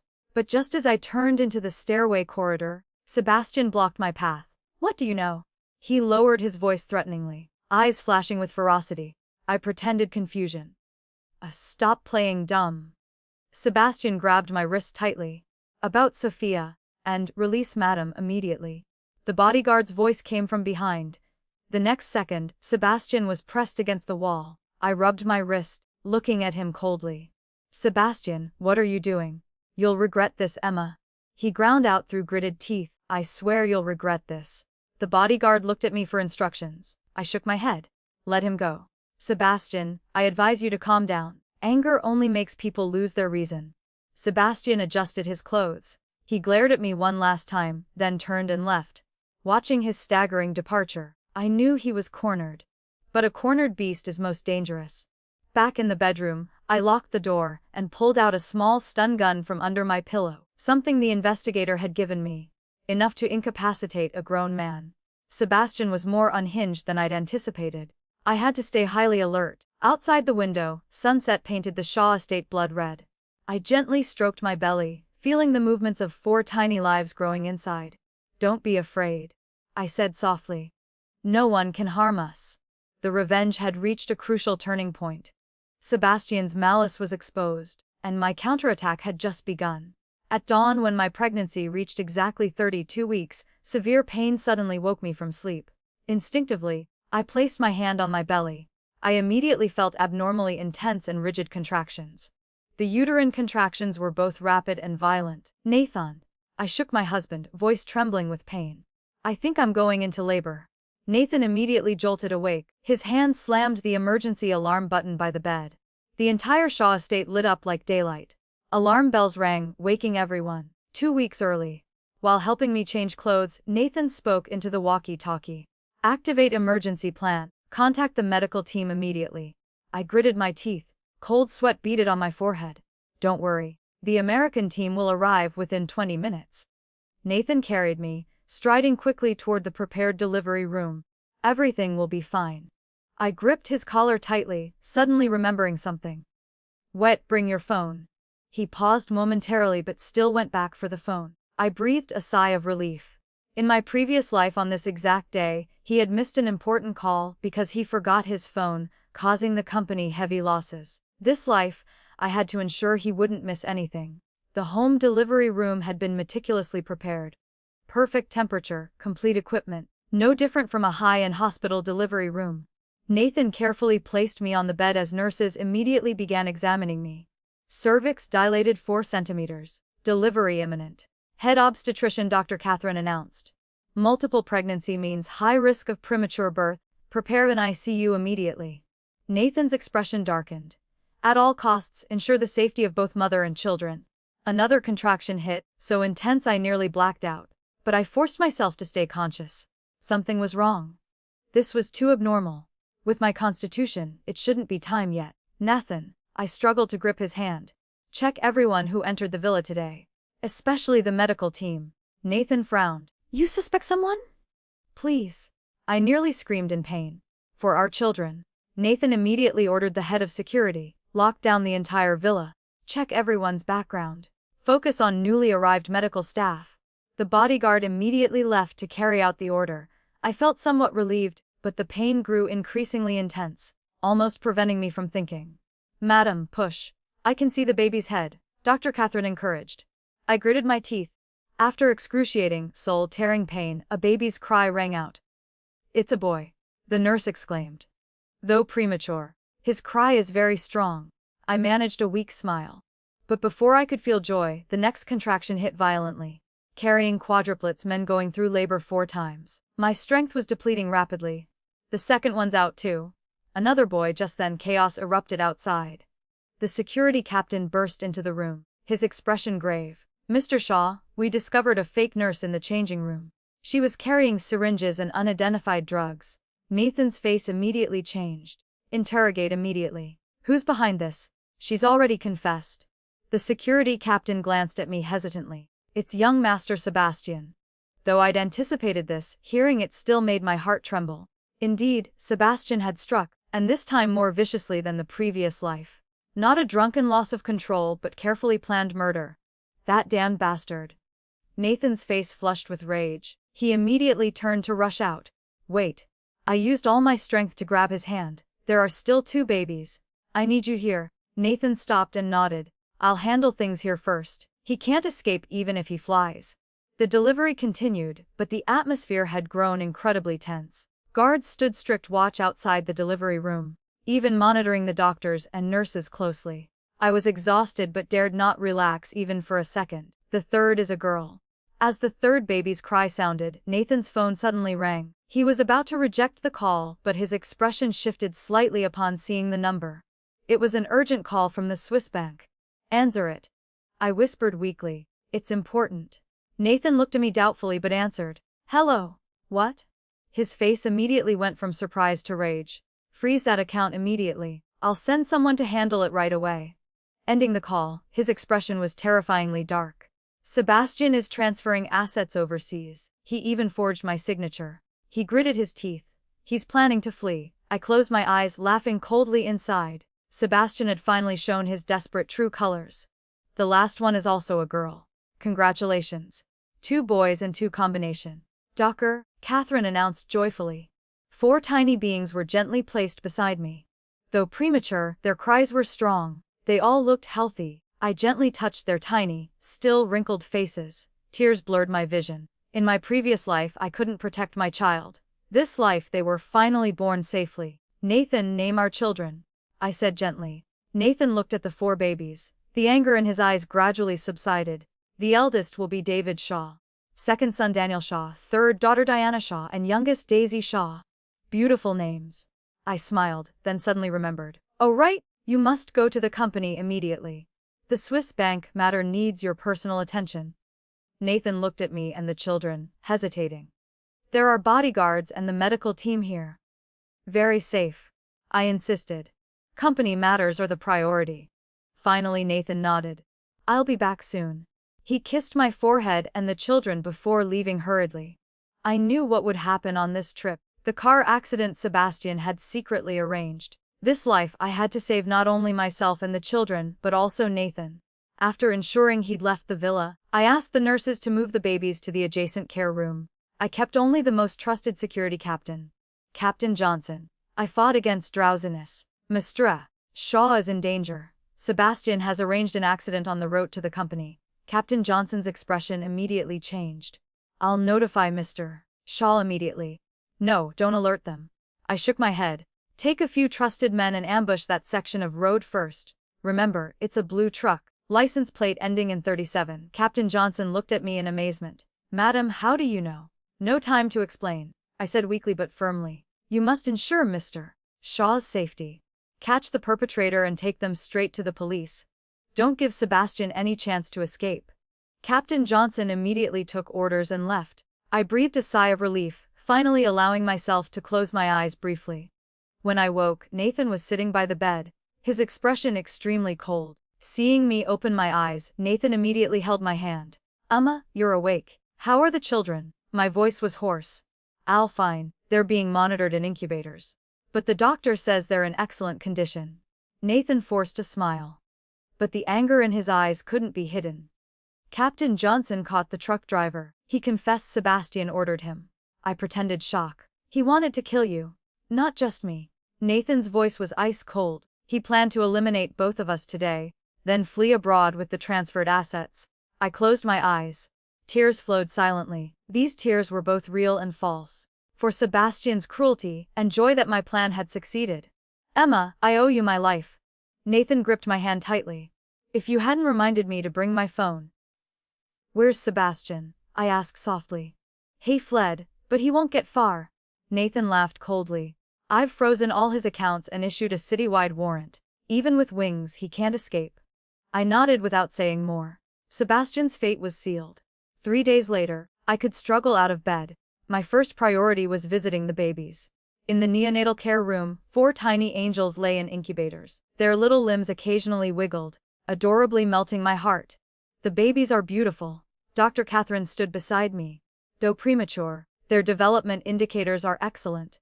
If nothing goes wrong, they can leave the incubators in another week."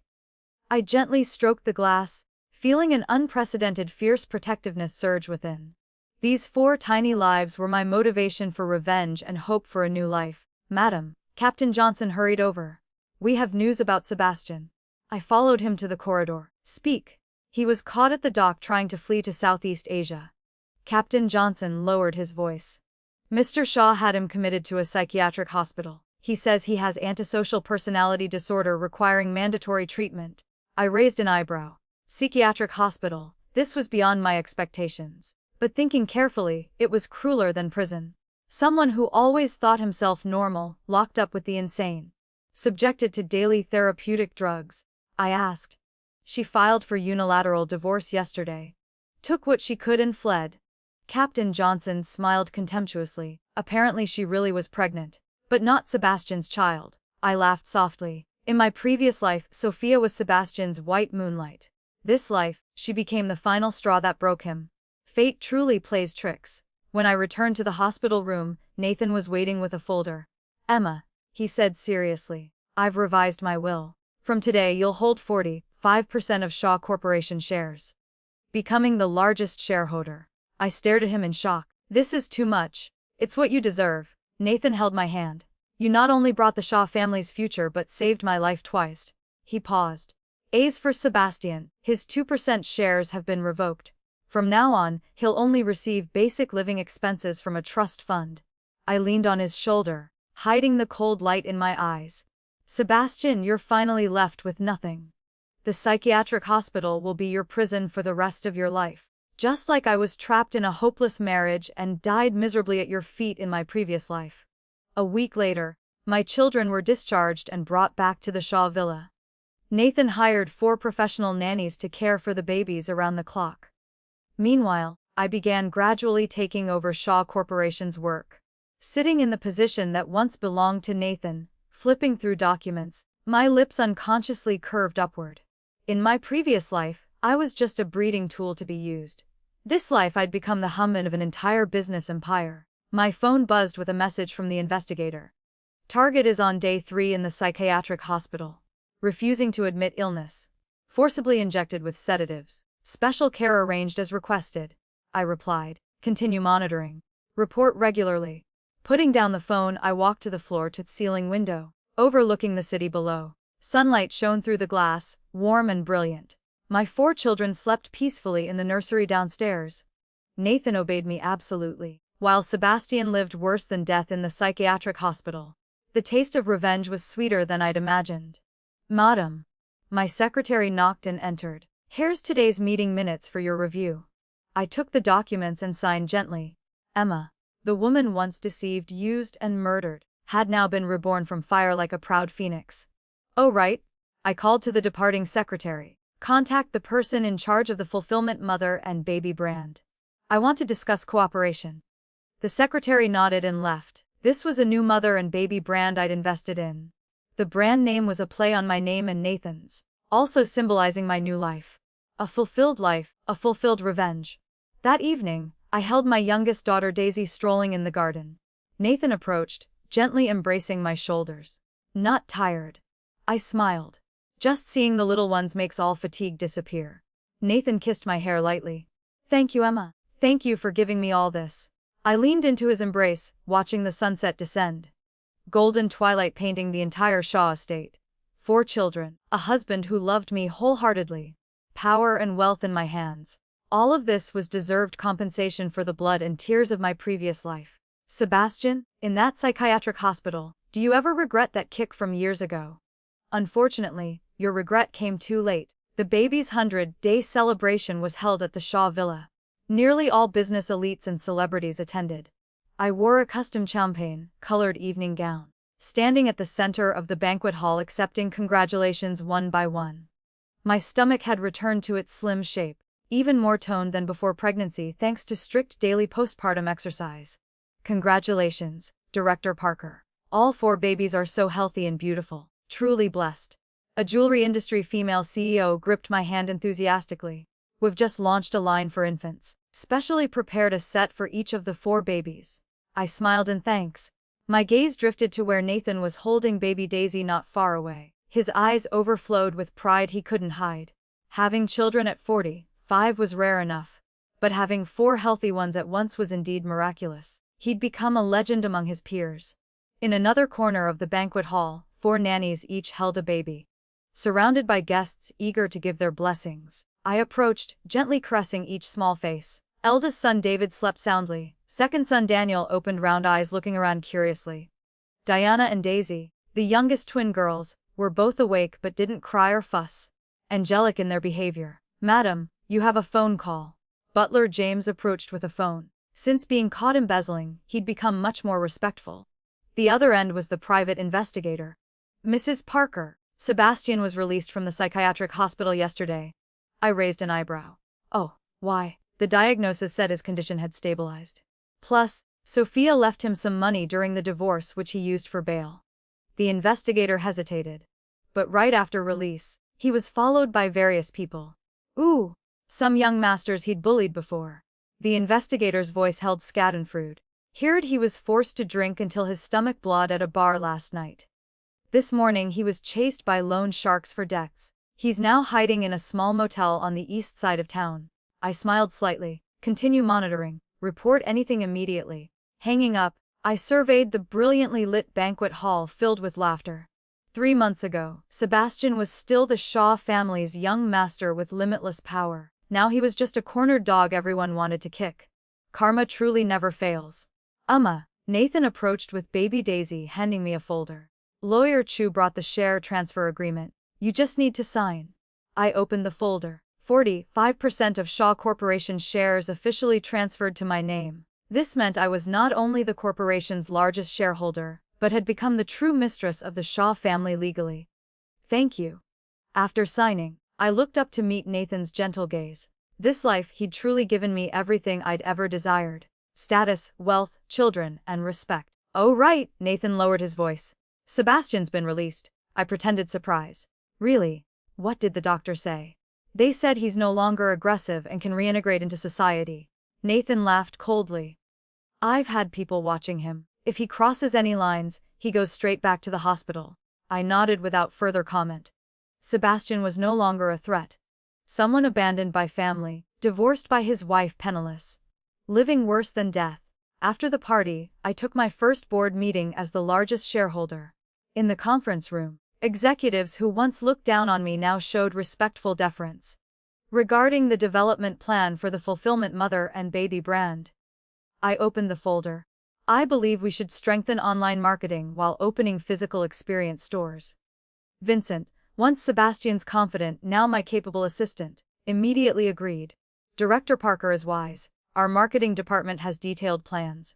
The meeting ended. I remained alone in the office, opening my computer to view the latest photos the investigator had sent. Sebastian lay curled on a moldy bed in a cheap motel.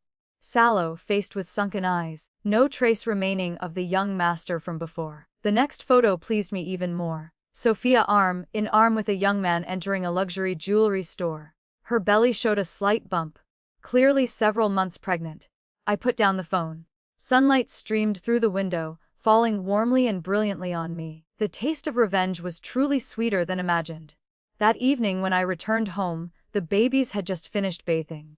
4 small faces glowed pink, emanating that distinctive baby milk scent. I kissed each one, feeling unprecedented satisfaction surge within. "Madame," the nanny said softly. "Mr. Shaw called to say he has a social engagement tonight. He won't be home for dinner." I nodded, unsurprised. Since having the children, Nathan trusted me even more, giving me more freedom. This respectful yet distanced relationship actually made me more comfortable than forced intimacy. The 4 little ones played with their professional nannies. Seeing me enter, Diana and Daisy babbled, reaching out to be held. I picked up my 2 daughters, gently rocking them. Sunlight streamed through the window, warming us. In the afternoon, I visited the first physical store of the Fulfillment brand. The space was bright and spacious with exquisite decor. Every detail reflected my aesthetic taste and attention to quality. Director Parker, store manager Lisa approached. After 1 week since opening, sales have exceeded expectations threefold. I smiled, walking around the store, occasionally picking up products to examine carefully. This brand carried my love for my 4 children and crystallized my motherhood experience. Just as I got in the car, my phone rang. It was Nathan. "Emma, I just received news. Sebastian died at the hospital." I gripped the phone tightly. "What happened?" "Alcohol poisoning combined with stomach hemorrhaging. Couldn't be saved." His voice was wary. "Police investigated." It was silent for a moment. "Will you hold a funeral?" "No need." Nathan said coldly. He ceased being a Shaw family member long ago. Hanging up, I looked out the car window. Sebastian was dead, quietly ending his life in a hospital without even a funeral. In my previous life he caused my tragic death, mother and child perishing unjustly. This life he lived in isolation, dying unmourned, the wheel of karma turning, retribution never failing. That evening, Nathan came home unusually early, carrying a bottle of wine. Have a drink. He shook the bottle. We should celebrate. I raised an eyebrow. Celebrating new life.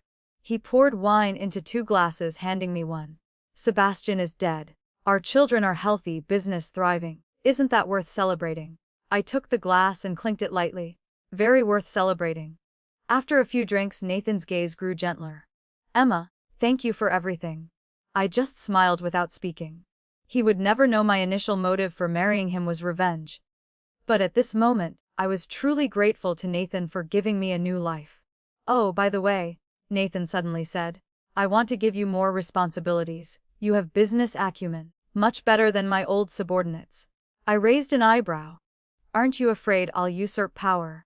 Would you? He asked back, a difficult light flashing in his eyes. We looked at each other for seconds, then laughed together. He knew my capabilities clearly, and I understood his limits. Such tacit understanding was more solid than love. Then, I raised my glass. To pleasant cooperation. Late at night, I stood by the bedroom window, gazing at moonlight spreading over the Shaw estate. In my previous life, this place was my hell. This life, it was my kingdom. 4 children, absolute power, massive wealth. I had everything. I gently placed my hand on my stomach where 4 tiny lives once grew. Though now flat, it would forever bear the mark of motherhood. Looking back at Nathan sleeping soundly on the bed, I smiled softly. This life, I'd lived exactly as I wished. Strong, independent, untouchable. Perfect revenge. Perfect life. Early morning, I woke to find Nathan had already left. On the nightstand was a note. Emergency board meeting. We'll explain later. Love, Nathan. I dressed and went downstairs where the 4 children were already awake, being fed by their nannies. David and Daniel were particularly energetic, while Diana and Daisy remained calm and observant. Good morning, my darlings, I cooed, kissing each tiny forehead. Hannah approached with my orange juice. Madam, Mr. Lee is waiting in your office. He says it's urgent. Vincent. What could he want now? In my office, Vincent stood nervously by the window. Seeing me enter, he immediately bowed. Director Parker, forgive the early intrusion. What is it, Vincent? I sat behind my desk, maintaining professional distance. It's about the Torres family. He pulled out a folder. They're facing bankruptcy, bad investments and, well, Sophia's scandal didn't help. I flipped through the documents, hiding my satisfaction. The mighty Torres family, reduced to nothing. And you're telling me this because they're seeking a buyer for their assets. I thought Shaw Corporation might be interested. Vincent's eyes gleamed with barely concealed greed. The price would be favorable. I leaned back, considering. Buying out the Torres family would be the ultimate humiliation for Sophia. Prepare a comprehensive report. I'll review it with the board. As Vincent left, I couldn't help but smile. Even in ruin, my enemies provided opportunities. My phone buzzed with a text from Nathan. Sebastian's death certificate just arrived. One last detail to handle. I knew what this meant. The final erasure of Sebastian from the Shaw family records. That afternoon, I visited the Shaw private cemetery with Nathan. We stood before the family plot where generations of Shaw heirs lay buried. He won't be buried here, Nathan said quietly. No marker, no memorial. I squeezed his hand. Are you okay with that? He stopped being my son the moment he tried to kill you and our children. His voice was firm. The Shaw family line continues through David and Daniel. That's all that matters. We stood in silence for a moment before turning to leave. As we walked away, I felt the last weight of my previous life lift from my shoulders. Later that evening, I sat in the nursery watching the babies sleep. 4 perfect little souls, untouched by the darkness that had preceded them. Diana stirred, opening her eyes to look directly at me. In that moment I saw myself. Strong, determined, unbreakable. You'll never know weakness. I whispered to her. None of you will. The door opened softly and Nathan entered. Can't just thinking. I replied as he sat beside me. About how different everything is. A year ago, I was preparing to marry Sebastian. Now you're the most powerful woman in the city. He finished. My partner, The mother of my children, my salvation. I looked at him curiously. He smiled sadly. I was dying, Emma. Not physically, but inside. Watching Sebastian destroy himself. Knowing the family line would end, you saved me from that despair. We saved each other? I corrected. That's what partners do. The next morning brought unexpected news. Sophia had been arrested trying to leave the country with stolen funds from her family's accounts. The scandal exploded across social media. Former socialite falls from grace. I read aloud from my tablet during breakfast. Sophia, once engaged to Shaw, heir, arrested for embezzlement. Nathan barely glanced up from his coffee. The Torres family lawyer called. They're desperate to sell now. The price has dropped another 20%. How convenient, I murmured. Should we buy? Your decision, he said simply. You're the largest shareholder. I set down my tablet. Let's wait another week. They'll be even more desperate. He chuckled. You're ruthless. I love it. After breakfast, I headed to Shaw Corporation headquarters. My arrival caused the usual stir. Employees bowing, executives scrambling to look busy. In the elevator, I overheard two junior staff whispering. Did you hear about the ex-young master? Died in some cheap hospital. Shh, don't talk about him. Director Parker doesn't like it. I heard she's expanding into tech investments now. My friend at Morgan Stanley says she's brilliant. I smiled to myself. Let them talk. Fear and respect were useful tools. In my office, I found a gift basket on my desk with a card. Congratulations on the babies. May they inherit your strength. An admirer. No signature, but the handwriting looked familiar. I made a mental note to have security check the footage. The morning flew by in meetings. The acquisition of a tech startup. Expansion into European markets. Restructuring of the board. With each decision, I felt my power solidify. Vincent presented the Torres portfolio in detail. Their assets were considerable. Real estate, manufacturing, retail chains. All could be had for a fraction of their worth. Do it, I decided, but through a subsidiary. I don't want the Shaw name directly connected. Understood. Vincent nodded. There's one more thing. Sophia is seeking bail. Her lawyer contacted me. They're willing to trade information for our support. What kind of information? About Sebastian's other activities. Apparently, he had offshore accounts we didn't know about. I considered this. Get the information first. Then we'll see about bail. As Vincent left, I turned to stare out at the city skyline. From this height, I could see the hospital where Sebastian died. The courthouse where Sophia awaited trial. The cemetery where he'd never rest. My phone rang, Nathan calling. The board approved your expansion proposal unanimously, he said. Also, I'm taking the children to the park this afternoon. Join us? I'll try, I promised. Emma, his voice softened. I know what today is. I froze. Today was the Anavius life, the day Sebastian killed me and our unborn child. I'm fine, I said quietly. That was another life.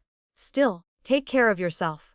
After hanging up, I sat alone in my office, allowing myself a moment of reflection. 1 year ago, in another timeline, I died in a pool of blood, betrayed and broken. Now I sat at the pinnacle of power, my enemies destroyed, my children thriving. The phone rang again. The investigator. Mrs. Parker. Interesting development. A woman claiming to be Sebastian's mistress has surfaced. She says she's pregnant with his child. I sat up straighter. When?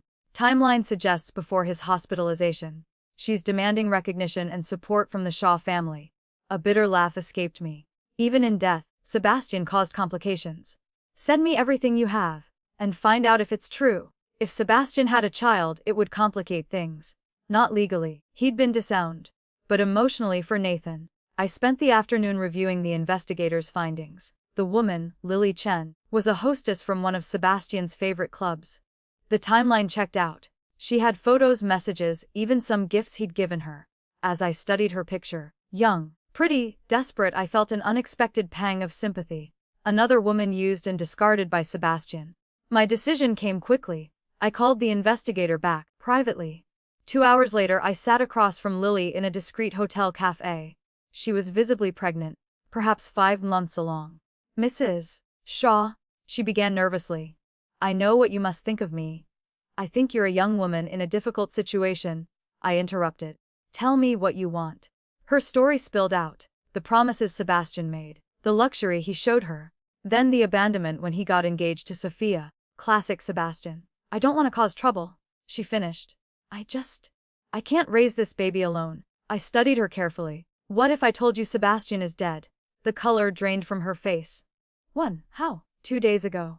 Alcohol poisoning. I let that sink in. The Shaw family doesn't recognize any claims from him. Legally, you have no recourse. Tears rolled down her cheeks. I don't know what to do. I made a decision that surprised even me. I'll make you an offer. A trust fund for the child's education and upbringing. In exchange, you sign away any claims to the Shaw name or fortune. The child grows up knowing nothing about Sebastian or this family. Why would you help me? She asked suspiciously. Because every child deserves a chance, I said simply. And because I know what it's like to be used by Sebastian. She agreed, of course. What choice did she have? As I watched her leave with the contract and first check, I felt a strange sense of closure. Sebastian's child would exist in the world, but would never know the poison of the Shaw legacy. Returning to the office, I found Nathan waiting with the children and nannies. They'd transformed my office into an impromptu playground. Surprise, he said, bouncing Daisy on his knee. The park was too cold, so we came here. I smiled, genuinely touched. Perfect timing. I need some baby therapy. As I held David and Daniel, watching Diana play with her toy, I made my decision about Lily. Nathan didn't need to know. Some secrets were worth keeping. The rest of the afternoon passed in blissful normalcy. Playing with the children, reviewing quarterly reports while they napped. Nathan stealing kisses between meetings. As evening approached, Nathan gathered the children. Let's go home. I checked my calendar, confused. I don't have any. Yes, you do, he said mysteriously. Conference room 3. Don't keep them waiting. Curious, I made my way to the conference room. Inside, I found the entire board of directors assembled. Champagne glasses raised. Congratulations, Director Parker. The senior board member announced. The board has unanimously approved your appointment as CEO of Shaw Corporation. Effective immediately. I stood frozen as they applauded. Nathan appeared beside me, grinning. You didn't think I'd remain CEO forever, did you?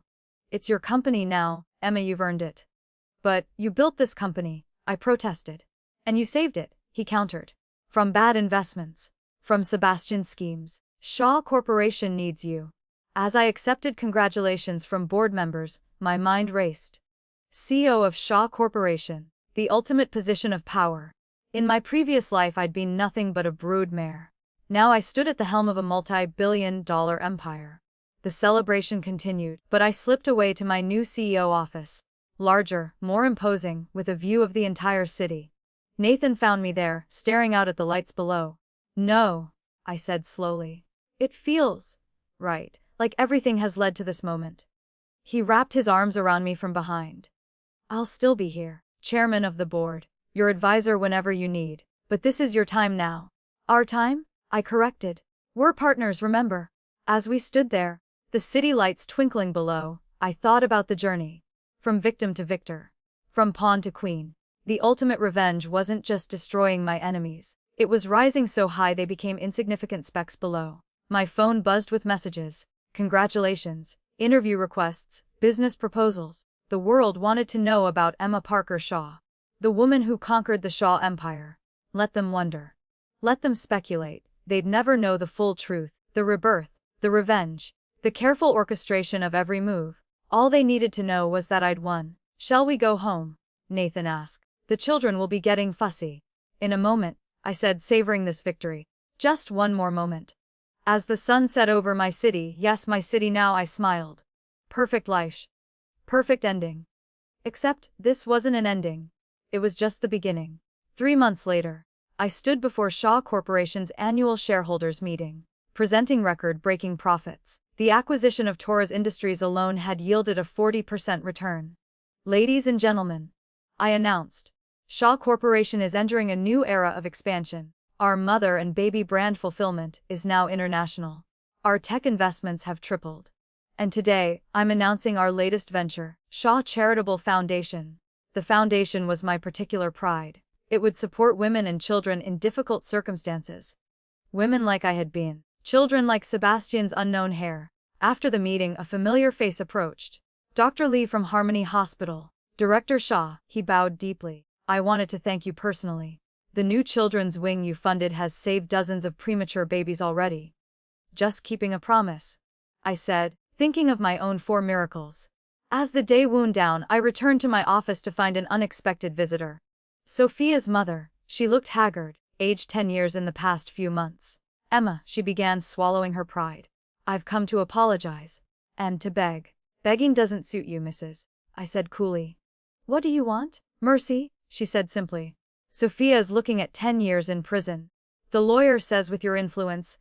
My influence, I mused. The same influence you scorned when I was just Sebastian's fiancé, she flinched.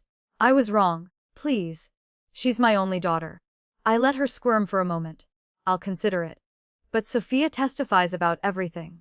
Sebastian's crimes, the offshore accounts, all of it, anything, she agreed desperately.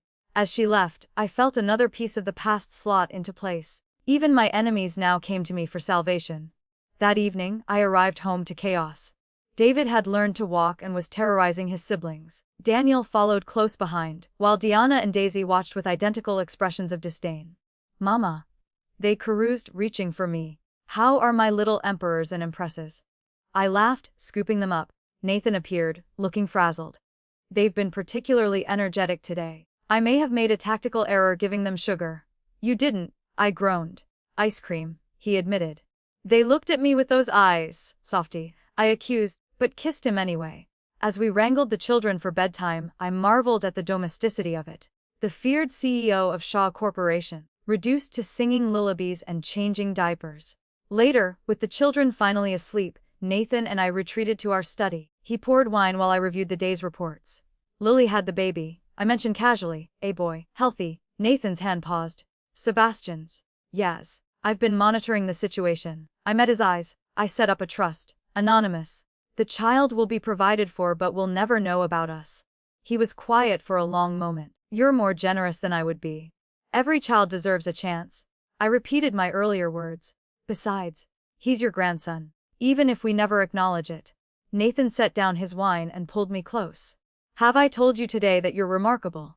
Several times. I smiled, hearing it. What's next for the great Emma Shaw? He asked. World domination.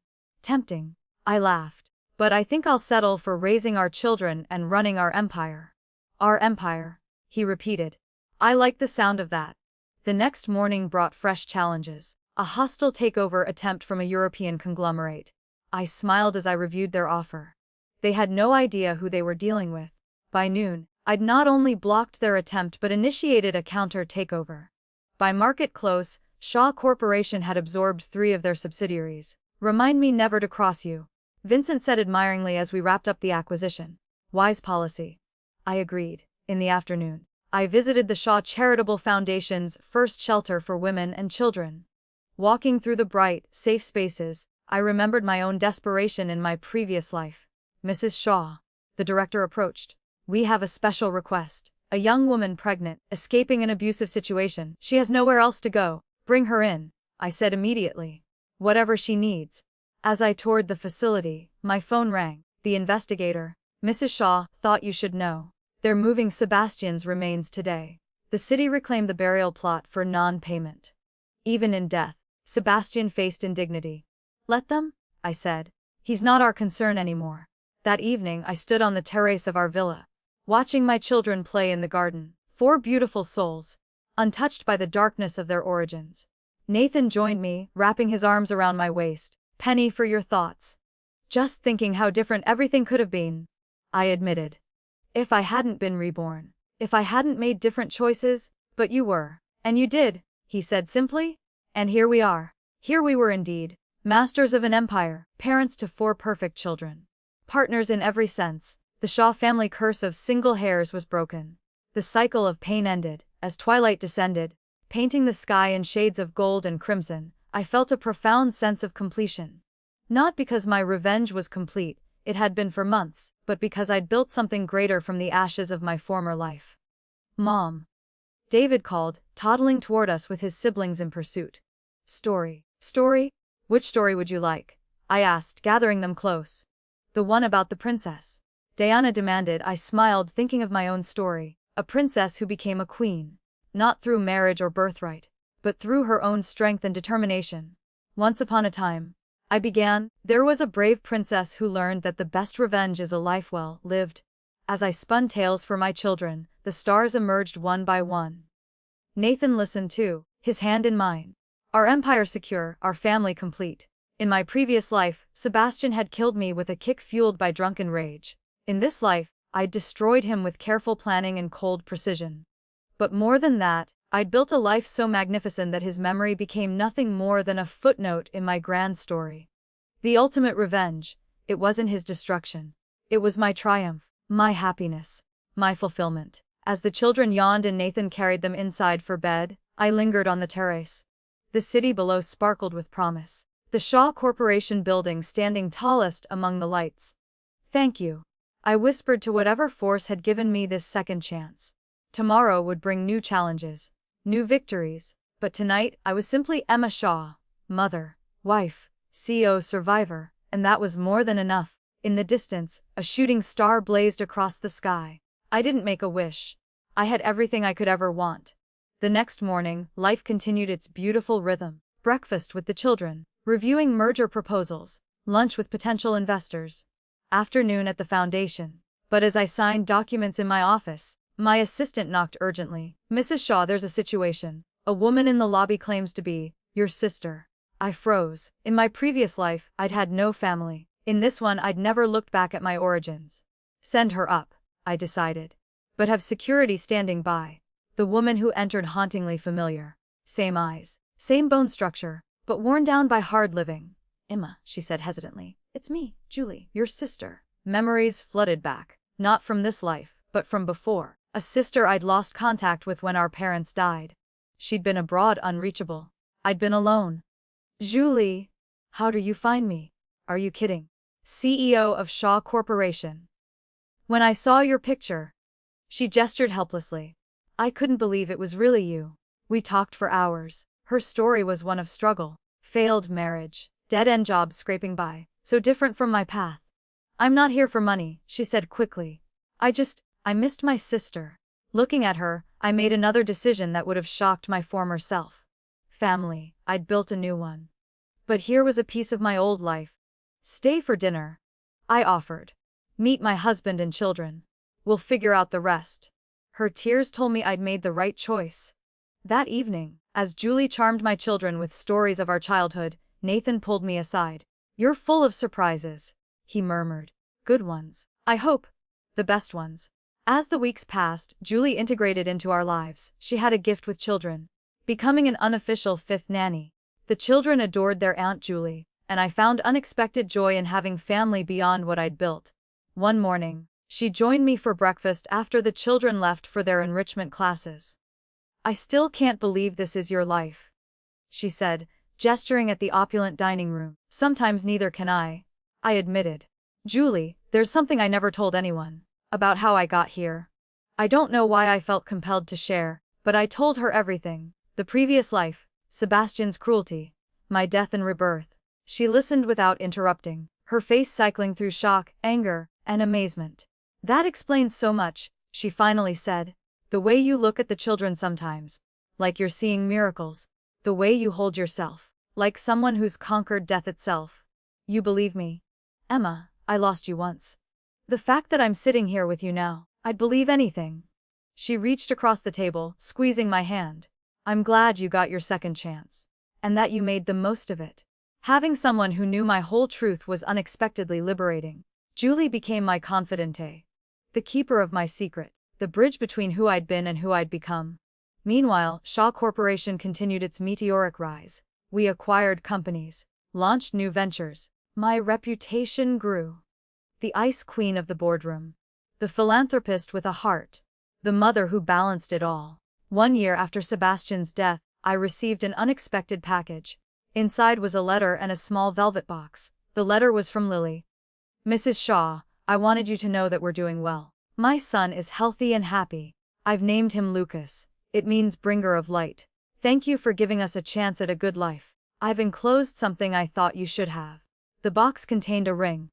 The Shaw family signet that Sebastian had worn. Lily must have kept it as proof of their relationship. Now she was returning it. Closing that chapter.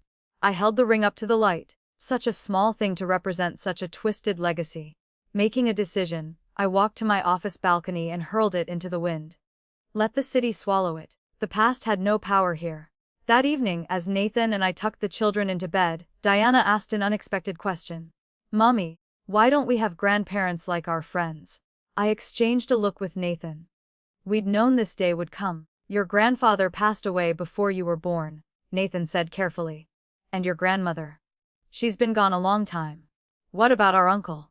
Daniel piped up. Sarah said everyone has uncles. Not everyone, sweetheart, I said gently.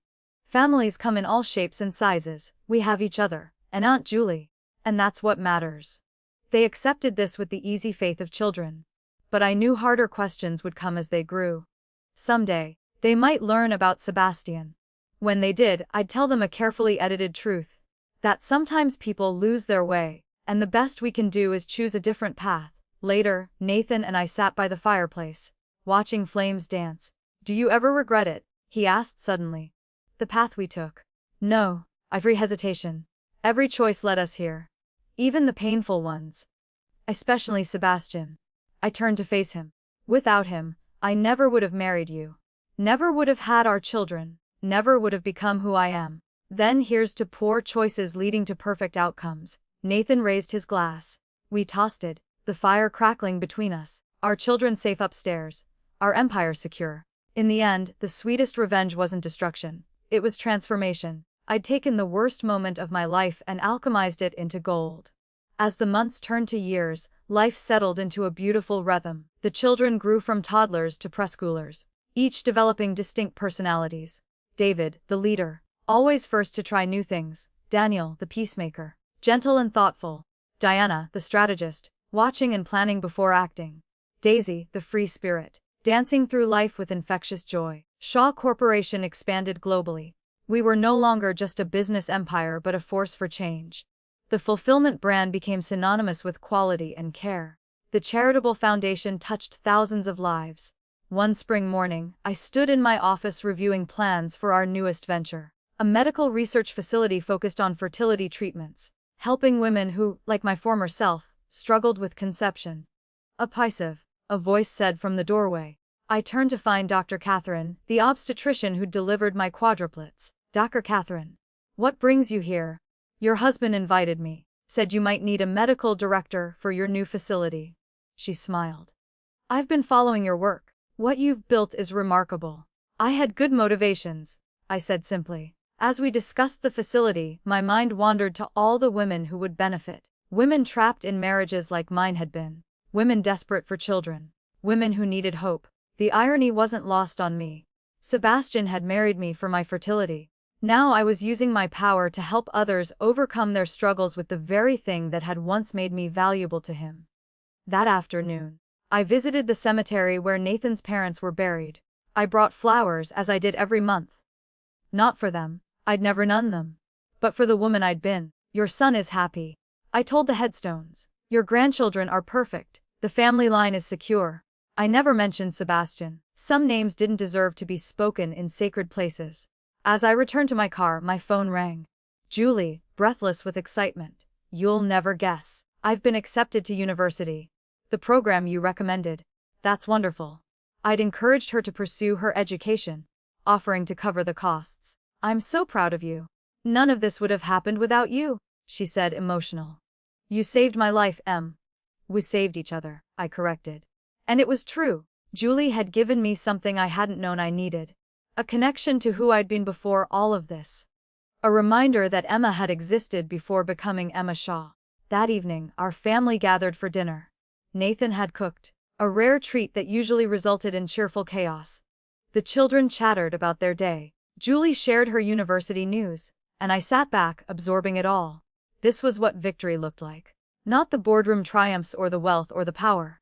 But this, children's laughter, shared joy in small victories. Mommy? Daisy tugged at my sleeve. Are you happy? Such a simple question from a 4-year-old, but it cut straight to the heart of everything. Yes, sweetheart, I said, meaning it completely. Mommy is very happy. As if to test that happiness, my phone buzzed. A message from the investigator I still retained. Lucas Chen spotted at pediatric hospital. Appears ill. Mother requesting assistance. Without hesitation, I typed back, Cover all medical expenses. Anonymously, report back on his condition. Because this was who I was now. Not the victim who'd died on a blood-soaked carpet. Not the vengeful phoenix who'd risen from those ashes. But a woman who understood that true power meant the ability to show mercy, even to the innocent connected to your enemies. The children ran off to play. Julie helped Nathan with dishes. And I stepped onto the terrace. The city sprawled before me, lights beginning to twinkle in the gathering dusk. Somewhere out there, Lucas would receive the treatment he needed. Somewhere, women were finding shelter in our foundation. Somewhere, families were building better lives because of opportunities we'd created. And here, in this villa that had once been my prison, I stood free. The Shaw family curse was broken. 4 heirs thrived where once only single sons survived. The empire was stronger than ever. The future gleamed with infinite possibility. You did it. I whispered to my former self. You really did it. A warm hand touched my shoulder. Nathan, always knowing when I needed him. Come inside, he said gently. The children want their bedtime story. I took his hand, allowing him to lead me back to our life. Our beautiful, hard-won, perfect life. As I gathered my children close, beginning another tale of brave princesses and conquered kingdoms, I smiled. Because the best revenge story ever told wasn't about destruction or downfall. It was about a woman who refused to stay dead.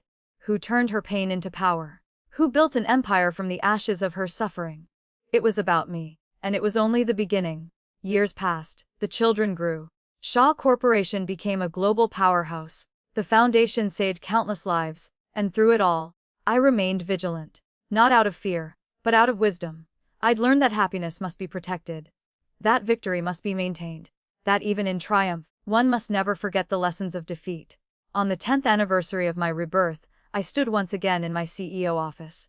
The city had changed. New buildings reached toward the sky. But my view remained unobstructed. I was still on top. A knock at the door. Come in. My eldest son David entered. 16 now, tall and strong like his father. But with my strategic mind. Mom, I finished the analysis you asked for on the Singapore expansion. I smiled. Already grooming the next generation. Excellent. Let's review it together. As we worked side by side, I thought about legacy. Not just wealth or power, but values. Strength, the knowledge that with determination and cunning, one could rewrite their own story. Mom? David said suddenly. Were things always this good? I looked at my son. So innocent of the darkness that had preceded his existence. No, I said honestly. They weren't, but that's what makes them precious now. He nodded, not fully understanding. Someday, perhaps, I'd tell him more. About the woman who died, and the woman who'd risen. About revenges served warm. But not today. Today was for building. For growing. For living. As the sun set over my empire, I smiled. Emma was dead. Long live Emma Shaw. The night deepened. The children slept peacefully. Nathan held my hand as we stood together, looking out at our empire. From death to rebirth. From victim to victor. From nothing to everything. True revenge isn't destroying those who wronged you, but building a life so magnificent that their actions become irrelevant. Emma's story teaches us that rebirth, whether literal or metaphorical, offers the chance to transform pain into power. The greatest victory lies not in watching enemies fall, but in rising so high that their hatred can no longer reach you. When given a second chance, use wisdom from past wounds to create an empire of happiness, protecting the innocent while showing mercy even to those connected to your tormentors. My story was complete, yet somehow, I knew the best chapters were still to come. True revenge isn't found in the destruction of those who wronged us, but in building a life so magnificent that their betrayal becomes the catalyst for our transformation. Emma's journey teaches us that when life offers a second chance, whether through rebirth or simply a new beginning, we must use the wisdom gained from our wounds to forge an empire of happiness. The greatest victory isn't watching your enemies fall, but rising so high that their hatred can no longer touch you. Power without mercy breeds more victims, but power wielded with wisdom can break generational curses. Her story reminds us that the sweetest revenge is a life well lived, where even the innocent connected to our tormentors receive compassion, proving that we've truly transcended our pain.